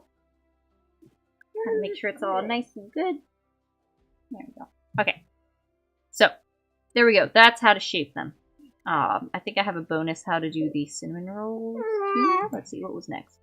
Oh, doing the cinnamon rolls. That's all right there. Come on. I think I just rolled it out. Yeah. There we go. I know, it's late. There we go. Rolling it out.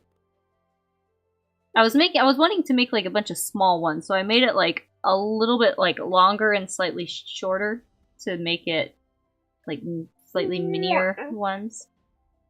I can't click when you kick me.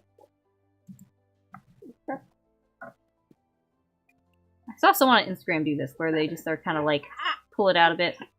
That kind of helps.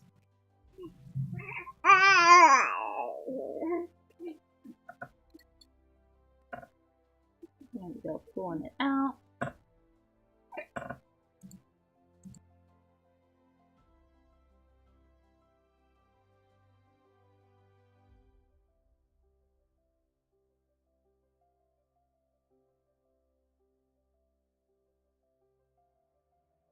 There we go. Okay, that seems like I got a pretty good length. Okay, let me skip to where I then put the mixture on.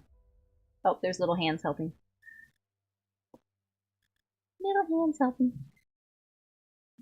And then, let's see. There we go. Then you spread out the little mixture. And she has it in her recipes. You know, it's just like butter, cinnamon, and brown sugar.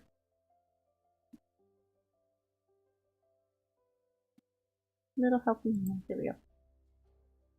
I've also done this with like cheese and herbs. You could make like a cheesy roll instead of a cinnamon roll. I want to do that again sometime. Let's see. Oh wait, let me back up just a little bit. I want to show you how it rolls up nicely.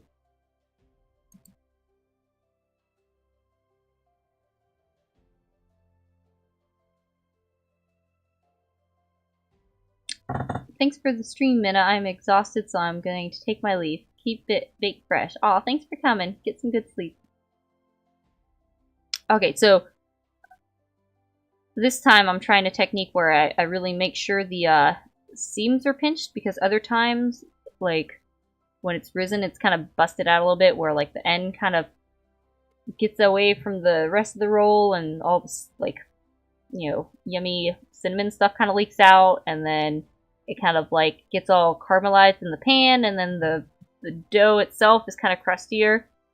That had been my experience so far with cinnamon rolls, but this last time I put them all close together, and I made sure I pinched the seam, and that turned out really well. So I think I've you know, I don't know which of the factors it was, putting them together or pinching the seam, but both of them seemed to help a ton. I think putting them together, honestly, because then like there's dough on top of the stuff that leaks out at the bottom, and so then the stuff at the bottom doesn't get a chance to like get the kind of all caramelized. Ravioli? Ooh, I want to make ravioli. Make a garlic and herb spread. Ooh, yeah, you could do that instead of doing the cinnamon. Make a garlic and herb spread would be delicious. Make basically like a rolled garlic bread. I'm gonna have to do that soon.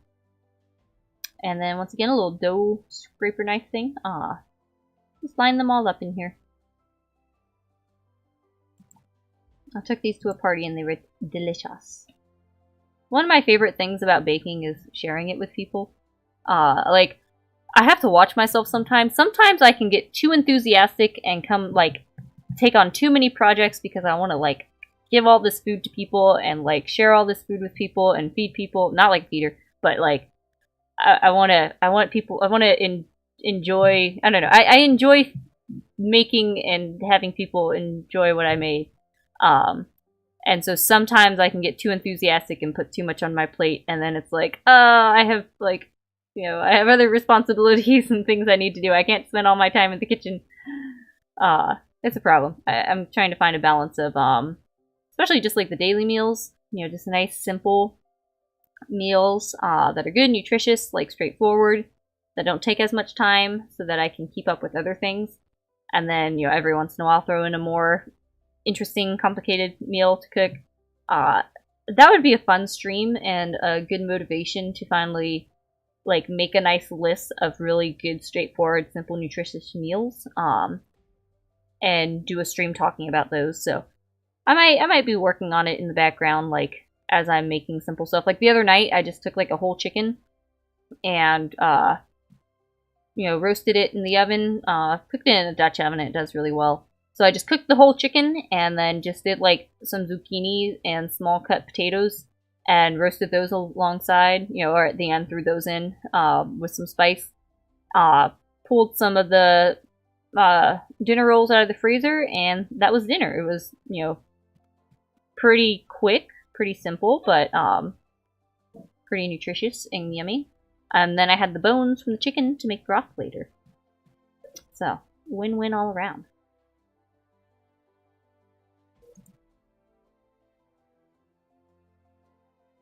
Face trad wife life, good life. I enjoy it. Growing up, I was like, you can't tell me what to do. I'm gonna go have a family and enjoy it. I don't want to be some businesswoman. That sounds boring. Alright, so that was the shaping. So, let's see. I think, and then baking. Okay, baking it. So once it's shaped, so once again, you know, you kind of give it a couple hours to rise, and once it's like roughly doubled, yeah, I don't know. I'll leave it for, you know, about 2 hours. 2 hours and check on it, see if it's good. And going back to Kate's recipe here, she has it, where is it? So for a loaf of bread, all of this is at like 375 Fahrenheit. You bake it for 20 minutes and, you know, come back, check on it, maybe flip it around, you know, just kind of rotate it in your oven and bake it for another 20 minutes. And then you can take a thermometer and stick it in the middle, and if it's between 190 and 200, that's a pretty good indication that it's, you know, right where it needs to be. And then you can take it out. One of my loaf pans, like, I think rusted because I let it cool inside, like, sort of metal coat, you know, it had like a coating on it, which probably wasn't good anyway, but the heat, I don't know, it rusted it somehow. And so I would say, like, especially if it's in the parchment paper, take it out of the pan. And I just set it on a cutting board or something to let it cool. Anyway, let it cool, slice in, enjoy. I think with the cinnamon buns and the dinner rolls, it's like maybe 15 minutes and then an extra 10 minutes. I think in all her recipes, you like check it halfway through and like rotate it. But yeah, let's look at some more pictures of bread. Let's see here. So, beautiful. Oh, yes, and then at the end, so this is what it looks like when it comes out. And to kind of help keep the top nice and soft, you take a bit of butter, rub it on top. Boom. Shakalaka. There you go. There's the butter, there's the bread. And see, this is like beautiful. This is probably, I don't know, I feel like I've reached another level in my baking to get a loaf like this. Most of my loaves had looked like, let's see, where are we at? Go back in time a little bit. So a lot of my loaves looked kind of like this. Oh, and scoring. So, hang on, real quick, before I forget. For doing the loaf, you got to score it. For the French bread, like over here, I did, you know, kind of diagonal slices on the top. You can do that with your sandwich loaf too if you want to. I usually just do the cut on the top. Let's see, where is, I had a video of that one. I need to get like a proper razor blade to do it. I just like use a knife and it's a little trickier because like it's not as sharp as like a razor blade. But I score the top, and so that's just for like the oven spring, you know, it'll kind of expand a bit, so it's giving a specific spot for it to expand to. You just give it a little slice. I try and do it gently since it's very fluffy, and I don't want to like mess it up, so just give it a slice there. Anyway, so yeah. When you bake the bread, you want to give it a little score, though. It's okay if you don't. Anyway, okay, so a lot of my bread would get kind of... Like, this was a pretty good one. But, like, you can kind of see it's, like, rounded a bit.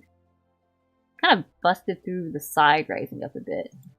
And yeah, like this... And that was kind of janky, because it wasn't, like... So you see here, like, I just kind of had it all smushed in there.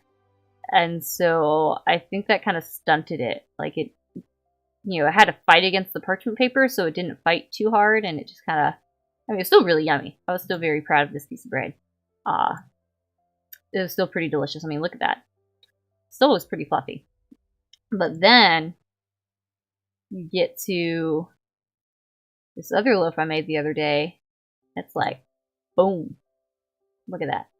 Like, it's all nice on the sides. It was able to, like, it's nice there on the front. It was able to rise really well. I think that was the first time I had it, like, rise out of it really nicely. I love, especially fresh bread, and when it's warm, especially the rolls, like a dinner roll fresh out of the oven, so good. And then just like some butter and honey. Like, look at that crumble. Look at that. It's so beautiful. Look at those cinnamon rolls. Delicious. Oh, and I made a cheese sandwich. It was so good. So anyway, so that is... oh, here's an example of another time I didn't knead it very well. I didn't knead it very well, and so that's what it looked like as it was rising to be baked, and so I just kind of pinched the seams a little bit. And that's how it turned out. It was so good. I gave it to my friend as a birthday present, and she liked it. But just saying, if it's not kneaded as well, it's just not going to be as, like, you know, conformed, or I don't know. It's just gonna look a little funky. It'll still taste good. What was I saying? I think that was it. I think that was all the information. I might show you some more pictures of bread. Does anyone? Cool. I think we kept it. Yeah, we kept it in the 2 hours. Sweet. I'll still talk a little bit more. See, I told you, Faulty Baker. I don't know if it was you before, but I told you needed to eat. I was going to be showing bread pictures. I tried to warn you. Looks much better than mine. You can get there. I've been baking for at least a year and a half. I've enjoyed it the whole time. I've had lots of yummy bread. And I've just now discovered that, like, there's a new level I can reach it. So it takes time. Let's go for it. I have eaten 1,000 calories as a direct consequence of this stream. Was it yummy? What did you eat? I ate ribs, but this bread makes me hungry again. Yeah, this past, what was it? Earlier this week? What day is it? Sunday? Earlier this week I did, like, a bunch of baking. I think all this I was showing you with, like, the double, like, the 3 different things I was working on. I did that on, like, Monday or something. And it's like, I don't know, I'm like, man, I was eating so much bread because it was so good. Popcorn. Popcorn's a nice snack. I really need to make popcorn more often. I used to bake a lot, but it's been about 3 years. I've forgotten nearly all of the recipes I used to make. Aw. Maybe you have them somewhere? Saved somewhere, Ed? You can always get back into it. And there's definitely been, like, in those, you know, year and a half or so I've been, you know, learning how to make bread. There's been fluctuations of times that I've, like, made bread or not made bread, or just the starter hanging out in the fridge, or pulled it out for something. So you make it work for you. Is it true that bread makes you fat? I feel like it's the quality. I don't know. There's a lot of things. I feel like I don't know. I feel like we are constantly told things by, like, the nutritionist people, and then they're wrong or not. I will say sourdough is probably healthier over other breads because of the fermentation. Anything fermented stuff is good for your gut because of all the, like, probiotics. So I'm pretty happy eating a bunch of, like, you know, homemade sourdough bread over just eating, like, a whole bunch of, like, I don't know, just white bread from the store. And pairing it with stuff like, that's why I like eating the butter and the on the bread, is it is a nice little pairing of like some good like sort of fat with some good, I guess, carbohydrates or whatever. I don't know. I don't know. It's much different having some nice like grass-fed butter with some homemade sourdough is a much different experience than having like some white bread with just some like margarine or something on it. Nutritionally, so different. I don't know. That's my approach to things, is like trying to get as like as whole food as like straight like to the source as possible. Like not a lot of additives or PUFAs or I don't know, extra stuff. Trying to keep it like simple. And not worrying too much of like, oh, I shouldn't have too much. And like the sourdough also isn't as like, I think it's the gluten isn't as like hard to digest because it's already been like fermented. Anyway, my approach is like trying to take like things as a whole, and have a good balance of it and from good sources. I'm sure I could have more to say on it later at some point. Let's see. Can never go back to store-bought bread. Yeah, it's kind of hard. I've definitely gotten store-bought bread. The Dave's Killer Bread is a really good brand. It's like it tastes good and it's like the quality is really really good. And it's actually at, like the discount bread store. So it's like an expensive bread, but I get it for like a slightly like low, you know, kind of a lower price because I get it at the discount bread store. I don't know if it's at the discount bread store because like it's too expensive at its normal price to buy, but it's good quality bread. So when I get bread, I tend to get that one if I'm not making it. I need to try and keep freezer space clear so that it's easier to have bread on hand, because it's not always easy timing bread, because there is a bit of timing that goes into it. Let's see here.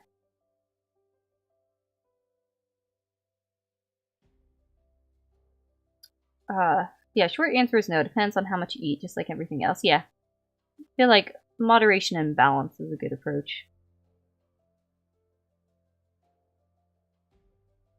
I don't know. Yeah, I don't know. If I'm just eating bread all the time, it's probably going to have an effect, but if I have, like, good bread paired with other stuff, I feel like that's a better approach.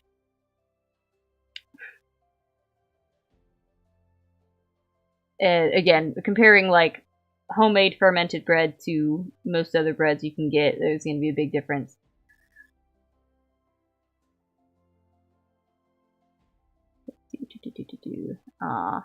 Trying to make sure I'm not missing any questions. I feel like there's always like a question I miss somewhere. Toasted sourdough with some honey garlic jalapeno spread. Yeah. Ghee, I think, is clarified butter. I think ghee is basically cooked butter. I forget what doing that removes from butter, because I think I have a friend that, like, she makes her own ghee, and she's got a couple sensitivities, like food sensitivities, and I think it helps her digest it better. Ed wishes he could go back to his rural hometown with the gas stations, some good comfort food. It does sound good. There's always little pockets, and I don't know, always different little pockets, different little places with lots of little cool things. He's easier to work with. Higher smoke point. Cool. Yes, fight the government. How do you say? Hoster? Don't let the governments put chemicals in your bread. The turn of the ducks came. No! Save the ducks! Bake some bread! They have bread stores? Is that a bakery? I mean, the one I'm thinking of is a specifically, like, is like a small store with, like, bread that's getting towards its expiration date, and so it's discounted. Frozen breads, typically the best quality you can buy in store. I I have found freezing my own bread definitely keeps it pretty fresh. Yeah, I was surprised I've, started trying it recently, and it really does maintain its texture and everything really well. Dinner rolls, I think, are my favorite too. Yeah, moving, and then how much you're moving around and exercising throughout the day also makes a big impact. I really want to get back into exercising. It's a little tricky. There used to be like a fitness program where you just go to the park and you have your kids in the stroller and you like work out at the park and sing songs to the kids while you're working out and move around to keep them entertained and stuff. And I love that. And it was a great way to like have at least one day a week where I was moving and getting some exercise, and I got some pretty good workouts in. But unfortunately, that like little business closed down, which was really sad. I haven't yet gone back to my ballet class since the dough baby was born. I am hoping to soon. I danced ballet for I don't know, long time. I think from like ages like 7 to 18 at least. I was like dancing, at least once to then multiple times a week. And then since then, I try and find, found classes here and there, or try to do some, keep it up on my own. I love ballet, so I'm hoping to get back to my adult ballet class that we have around here, and just have Dough Baby sitting nearby, because I don't like leaving him. I don't know, maybe as he gets a bit older, maybe then he can stay home. We'll see.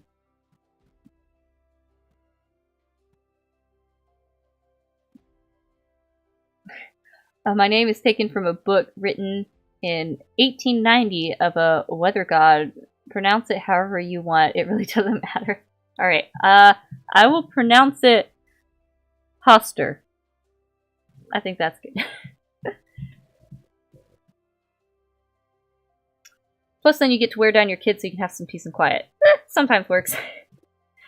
I think the times I was doing the workouts, I had just, I had one of them, and it was usually in the morning.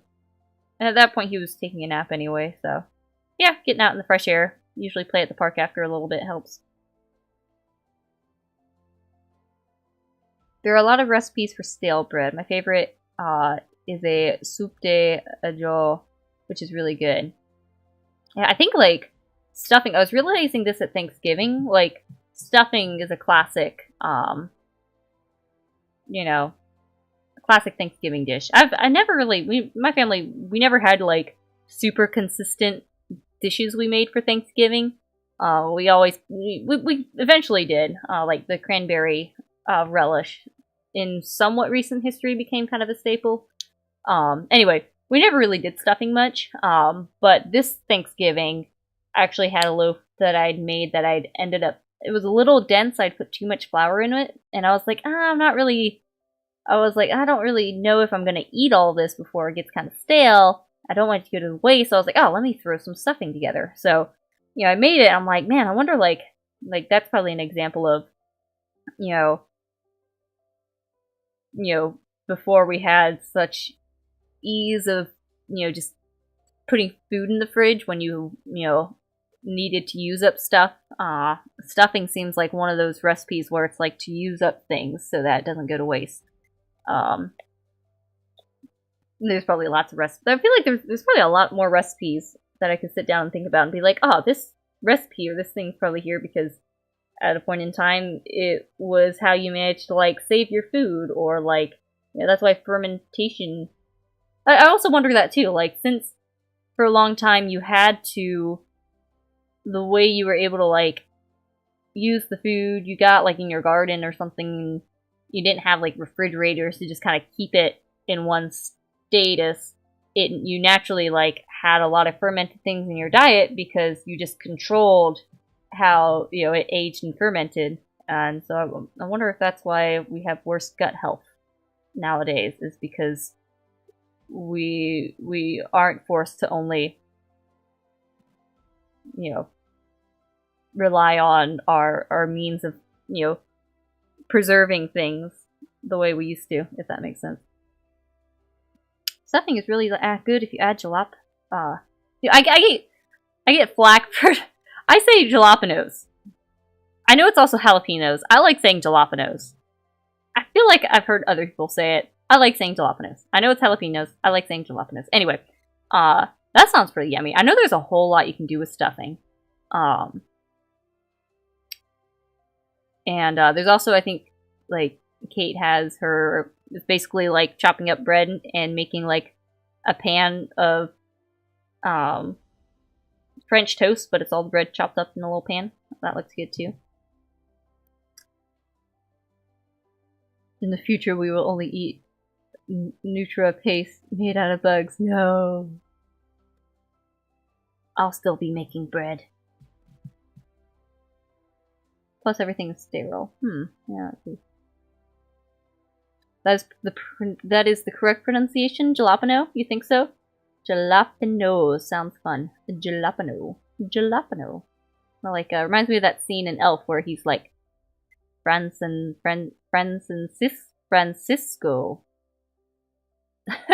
I feel like I'm saying it wrong. There are many things that have changed our gut health. There's probably too many to count. But it is very important. I don't know, even just, I don't know. I guess you can... So there's this thing called, like, seeding. Like, if you have a C-section, you can, like, see... Because, like, during a, you know, vaginal birth, the baby gets the microbiome from the mother, and that jumpstarts their gut health and, like, immune system and stuff. You got a C-section, you're obviously, the baby's not obviously going through the canal, but you know, people have realized this is a thing, and so now I think there's an option where you can like take some of the microflora, whatever, and like just smear it on the baby to make sure they get it. But I don't know. There's a lot of things. I don't know. Gut health is so important. So just trying to like, you know, thy food is thy medicine. So I'm just trying to do the best I can, especially having kids and having a family. Like, you know, I grew up on a farm where I had access, well, for half of my childhood I grew up on a farm, and I had more access to, I guess, you know, milk and different, like, homesteady things, and we had, like, a little flour mill where you, like, you buy, you know, you just, like, get, like, the berries of grain, and then, you know, mill it. We had like a little electric mill, so we'd like grind fresh flour and stuff. So anyway, looking back, I kind of wish I had done more of learning the skills, but at the time I was more focused on horses and riding and dance. And then now that I've got my own family, it's kind of come back around where it's like, wow, I really want to make sure we all have like, you know, good food and good health and everything. So it's like, I'm like, it's kind of my passion. Like, it's part of my, you know, taking care of my family is all this cooking, but it's also kind of my passion because I really enjoy it. So it's sometimes hard to like find the line of like, I don't know. It's kind of just, you know, consumes me. I did dance. I danced ballet, tap, jazz, and modern. A little bit of hip hop too there at the end. It was a very Christian studio, so they made sure it was all like, they didn't let us get too like hippie, you know, like swinging our hips around or moving too like ways that teen girls, well, most teen girls move that way now, but we were good wholesome dance studio and we just wanted to enjoy dancing, so no funny business. But yes, I still consider myself a dancer. You know, I dance with the dough babies. Try and get to my adult ballet class. And ballet is intense. It's a workout. I need to get back to it. Thank you, Kiri. Yeah, I don't know. Yeah, having a family really makes you think about things. Want to make sure you take care of yourself and take care of those in your care. And I just love good food. It brings me joy making good food and sharing it with people. I'm definitely my biggest critic. Like, I'll serve people things. They'll be like, oh, this is great. I'll be like, I could have added a little more salt. Maybe next time I'll try this. I try not to, like, criticize myself too much, because it still tastes good.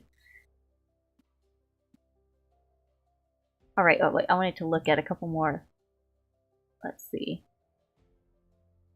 You can also take the buns, and one time I shaped them into hot dog buns, and I made like, beer brats, like cooked the brats in the beer and made some like caramelized onions, and that was delicious. There's some little buns. I don't know. I can look back now and see the progress I've made, whereas at the time, like, I was just enjoying yummy bread, and then, like, this I think was denser. The rolls I've made now, like, really squish well and make a good, like, sandwich. This was much harder to eat because it was denser. But it was still yummy. There's more bread. It's crazy bread. There's a little, although you can see in the background is the kind of flour I use most of the time. Ooh, yes, my croissants. Croissants! How do you say it? Croissant. Croissant. Croissant. Oh, there we go. Croissant. I need to make them again. Look at that. Beautiful. Beautiful. I love it. Oh, there we go. Okay, here's an example of one, I didn't score it. So I didn't do the little slash. And you can see where it had gotten kind of crusty.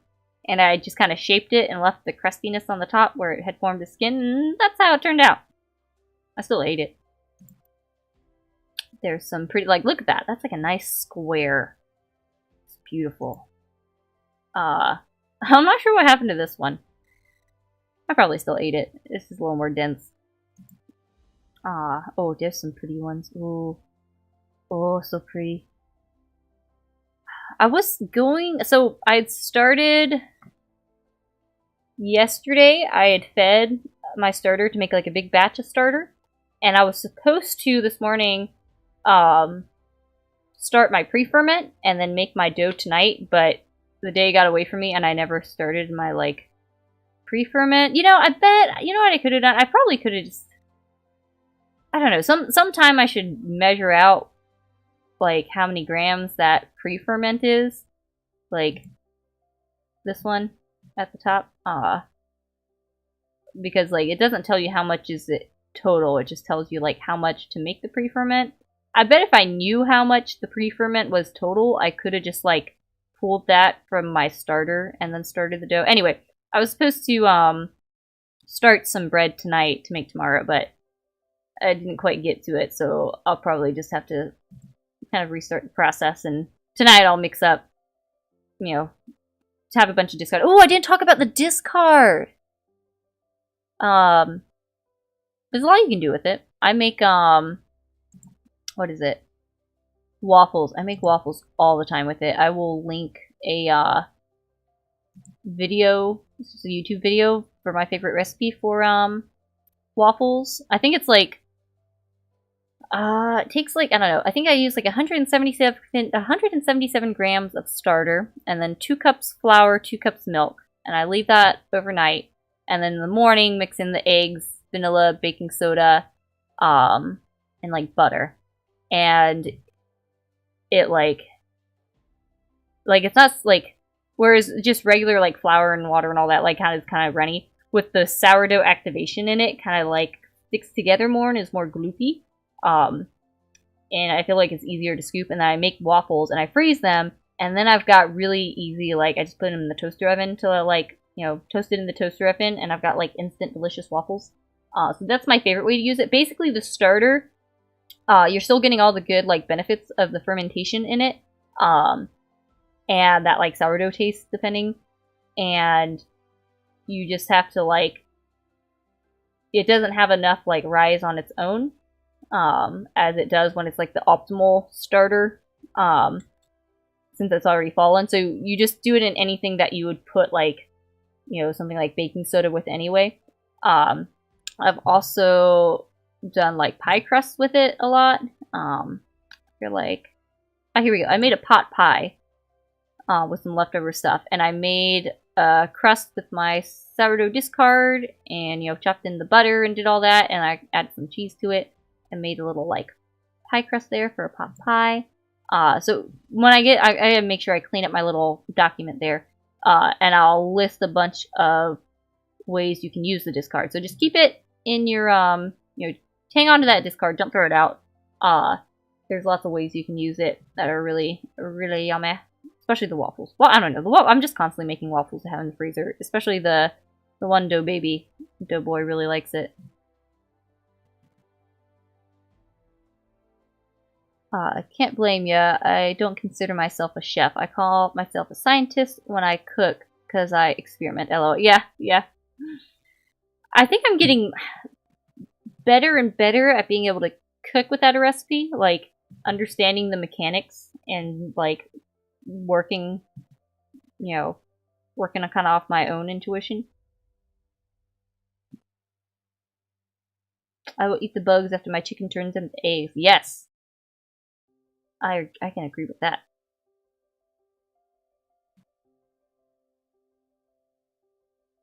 Grass-fed babies. If they're on the ground, I'm sure the babies will eat grass. They'll eat about anything. Sauerkraut tastes like kimchi if you add soprano pepper to it in the fermentation process. I'm pretty sure kimchi is just like a different kind of sauerkraut. I think it's like a similar process. I've made carrot ginger sauerkraut that was delicious. Had a pretty like Asian taste to it. I need to make another batch soon. That one, I would just eat that as like a side with the stuff. It's really good. Let's see here. We'll probably wrap up in a minute. Gosh, it's already 12:20. So I'm pretty sure kimchi is fermented like Napa cabbage with all the spices on it. I like half glanced like a video one time that was like making Napa cabbage, and it looked like it was the Napa cabbage that's fermented with all the spices. I've had a little bit of kimchi here and there. I'm not like super big into like spiciness. Croissants are the dark souls of baking. I failed. It is a bit tricky. For my birthday this year, I bought a course on making sourdough croissants, so it was like lots of details and like a whole like, you know, videos of how to do it, because it's quite the process, and it's a little finicky because you've got all those layers. So I forget exactly how my first time making the croissants went. I know there was a little bit of trial and error there, but they still turned out good. I want to make some soon, but I gotta kind of prep and prepare for it. I want to make donuts. I want to make sourdough donuts soon. I need to find some good lard or tallow though, because otherwise, I don't know. Otherwise, I have like coconut oil. I don't know if I want to do it in coconut oil. I probably just need to I need to talk to some of the farmers around here.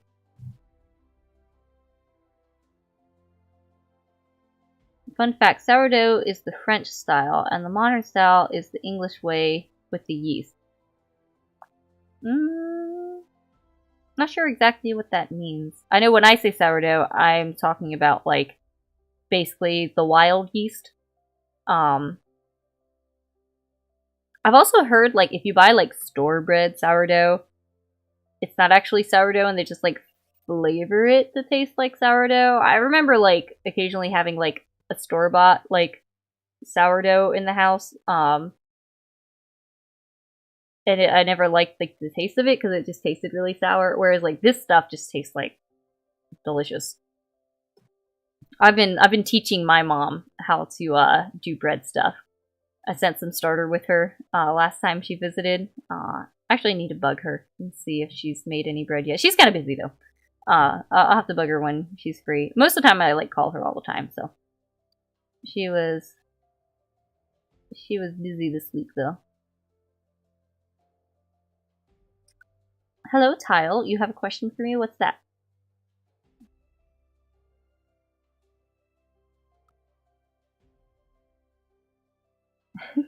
I have a French friend that's big into cooking. I've lost count of the many croissant rants he's had with me. That sounds fun. That's okay. That's okay, Tile. Take your time. I can hang on. Let's see.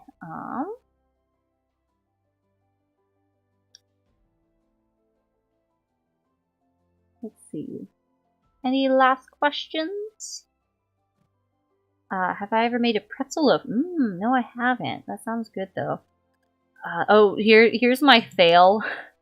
This really discouraged me. I had been, like, doing a bunch of cooking, and I, like, whipped this up with the, one morning while one Dobie was sleeping and the other one was helping me, and we, like, threw stuff together, and I was like, this doesn't seem right. And so I just, like, added flour till I thought it was right, but it was a different kind of recipe, and so, like, the texture, I think, was supposed to be different. And so I cooked it, and it turned into this. I just ended up throwing it on the compost because it was so bad. And it legit, like, really bummed me out for that week, and it kind of took me a bit to recover and get back to baking. It was very sad. Like, look at that. It was, and I used up all these raisins, and I had made 3 whole loaves, and I was like, I had made the 3 loaves. The recipe, like, it's one of her recipes in too. Here, I'll show you what I did. Let me go back over here. So Kate has a lot of recipes for bread stuff. Here, let me just show you real quick. So she has some sourdough discard recipes. She has a bagel recipe. Oh, here we go. The one I keep talking about. It's like a French toast. I need to make that sometime. Pancakes. She has a dairy-free one. There's that. There's all those. Some biscuits, tortillas. I made that a couple times. That's really fun to do with the discard. Some honey oat bread. I haven't made that. There's some biscuits. What am I looking for again? Oh, wait, no. That's the biscuits. Go back. I made biscuits once. I need to make some more things. Folder toast. Sandwich bread. This was before. I think she took the sandwich bread and then, like, made it into the master recipe to make it more flexible. Sourdough 101. She has a really good sourdough 101 on stuff. A little prosciutto bread. Oh, I need to make these sometime. What was it I was looking for? Oh, the cinnamon raisin. Where's the cinnamon raisin one at? Where'd it go? Anyway, I totally missed, like, part of the, like, how much flour was supposed to be in it. Anyway, it's somewhere in there. I don't know where it went. Anyway. I totally messed this up. And I was sad, too, because I had, like, the recipe as it's written has, like, the 3 loaves. And you can toggle the little, like, slider to make it go, like, less loaves. But I was like, oh, this is gonna be great. I can make one for us. I can bring one to Bible study in the morning. I can bring the other one to my friend who wasn't feeling well. And then they all turned out like that, and I couldn't do anything with them, and I was very sad. Okay, let's see here. Catch up with chat here. Did you bite into it? I didn't even try. I was too sad. It was so, like it was dense. It didn't, like, you can tell how, like, wet it still is. It was not good. I just composted it. And I don't even have, like, pigs or anything to feed it to. Just the compost. Let's see. Yeah, the trial and error. There's gonna be mistakes along the way. Courting and wooing advice stream when? That could be fun. That could be fun. Let's see. Okay. In the instructions for making starter, am I right in reading it is to take a tablespoon of starter, put that into a new jar, feed it, and put everything else into the discard jar? Yes. So you don't have to always put, like, the tablespoon of starter into a new one. You can keep the same jar, and so in all practicality, when I'm, most of the time I go by feel when I'm feeding it, and so I just, like, dump most of it. Let's see, I know I have some pictures here. Let's see if I can make this make sense. So you could just, what you could do is you could take the starter, putting it in a new jar, and empty the rest into your discard jar in the fridge, and then wash that other jar if it needs a clean. Or if you're trying to do the measurements, you could scoop out a little bit of the starter, empty it out the rest out into the discard and then put the starter you took out back in and then feed it. Does that answer your question? Let's see. Let me see if I can show. Pretty sure I got an example of how I usually feed it.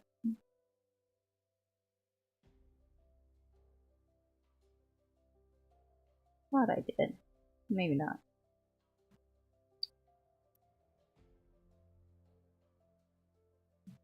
Usually I just keep a little bit at a time. I don't think I have it here. Okay. Let's see. Tablespoon seems like a small amount, so I thought I misread. Oh, okay, it was about the tablespoon. Also, good night. Good night. I hope you sleep well. Yeah, you really only need a little bit of starter compared to how much flour you're using, because the more, like, if you have too much starter, like if you have like a 1-to-1-to-1 ratio where everything's like roughly the same amounts in starter to water to flour, the starter isn't going to have enough to eat. So you want less starter and more flour and water. So yeah, I go at least a 1-to-3-to-3 ratio where, like, you know, you've got 1 part starter and then, you know, 3 parts water, 3 parts flour, something like that. And you just kind of, you know, try some things, observe what happens, try some different things. You should see the Bible study. We finally got, like, a childcare set up so that the kids can go play in the nursery. But before that, that chapel was being renovated, and so we were meeting at, like, some other building. And so we were just in a room, like, with some chairs, sitting in a circle trying to talk to each other while all the kids, like, run around like maniacs around us. It was pretty fun. I mean, we were all in it together, but it's definitely nice having slightly more, like, ability to pay attention and talk. Yeah, after about 4 days, like, it can get kind of gunky to clean, as Tomb World has found, so I switch out the jars, you know, kind of as they get a little bit grunkus, because when the starter dries, it gets pretty hard and kind of crusty and glue-like, so I'll usually, like, soak those jars before I throw them in the dishwasher or something. Okay, cool. Answered your question. You're welcome. Alrighty. Alright, I think I'm gonna wrap up the stream. So, good night, everyone. I'll end, let's see, let's end with... Which bread should I show? This sandwich bread was really good. Cheese sandwich. Cheese sandwich was delicious. So good. Alright. Good night, chat. Thanks for hanging out with me and letting me teach you about bread. Maybe next time I'll do broth. Broth is also really, really good. Thanks, everyone. I had a lot of fun. It's definitely easier, like, when I'm in my element talking about something I'm really passionate about. So hopefully I didn't, like, I don't know. I feel like I've been a little bit shy. But I think I'm getting the hang of it. Good night, everyone. Good night. I hope you have a good start to your week. And good rest tonight. And I think I will be playing, like, the Mama Cooking game next Sunday night. I'm hoping I can do 2 streams a week. You know, one during the weekday sometime and one probably Sunday nights. So good night, everyone. How do you say it? Otsa fresh. Atsu fresh. There we go. There we go. Atsu fresh, everyone. Good night. Good night. Sweet dreams. And until next time, tag me with any more bread questions, or you know, as you guys are baking bread, I'll try and, like, get my document polished up into a PDF you guys can download. So, good night. Good night. Bye, everyone.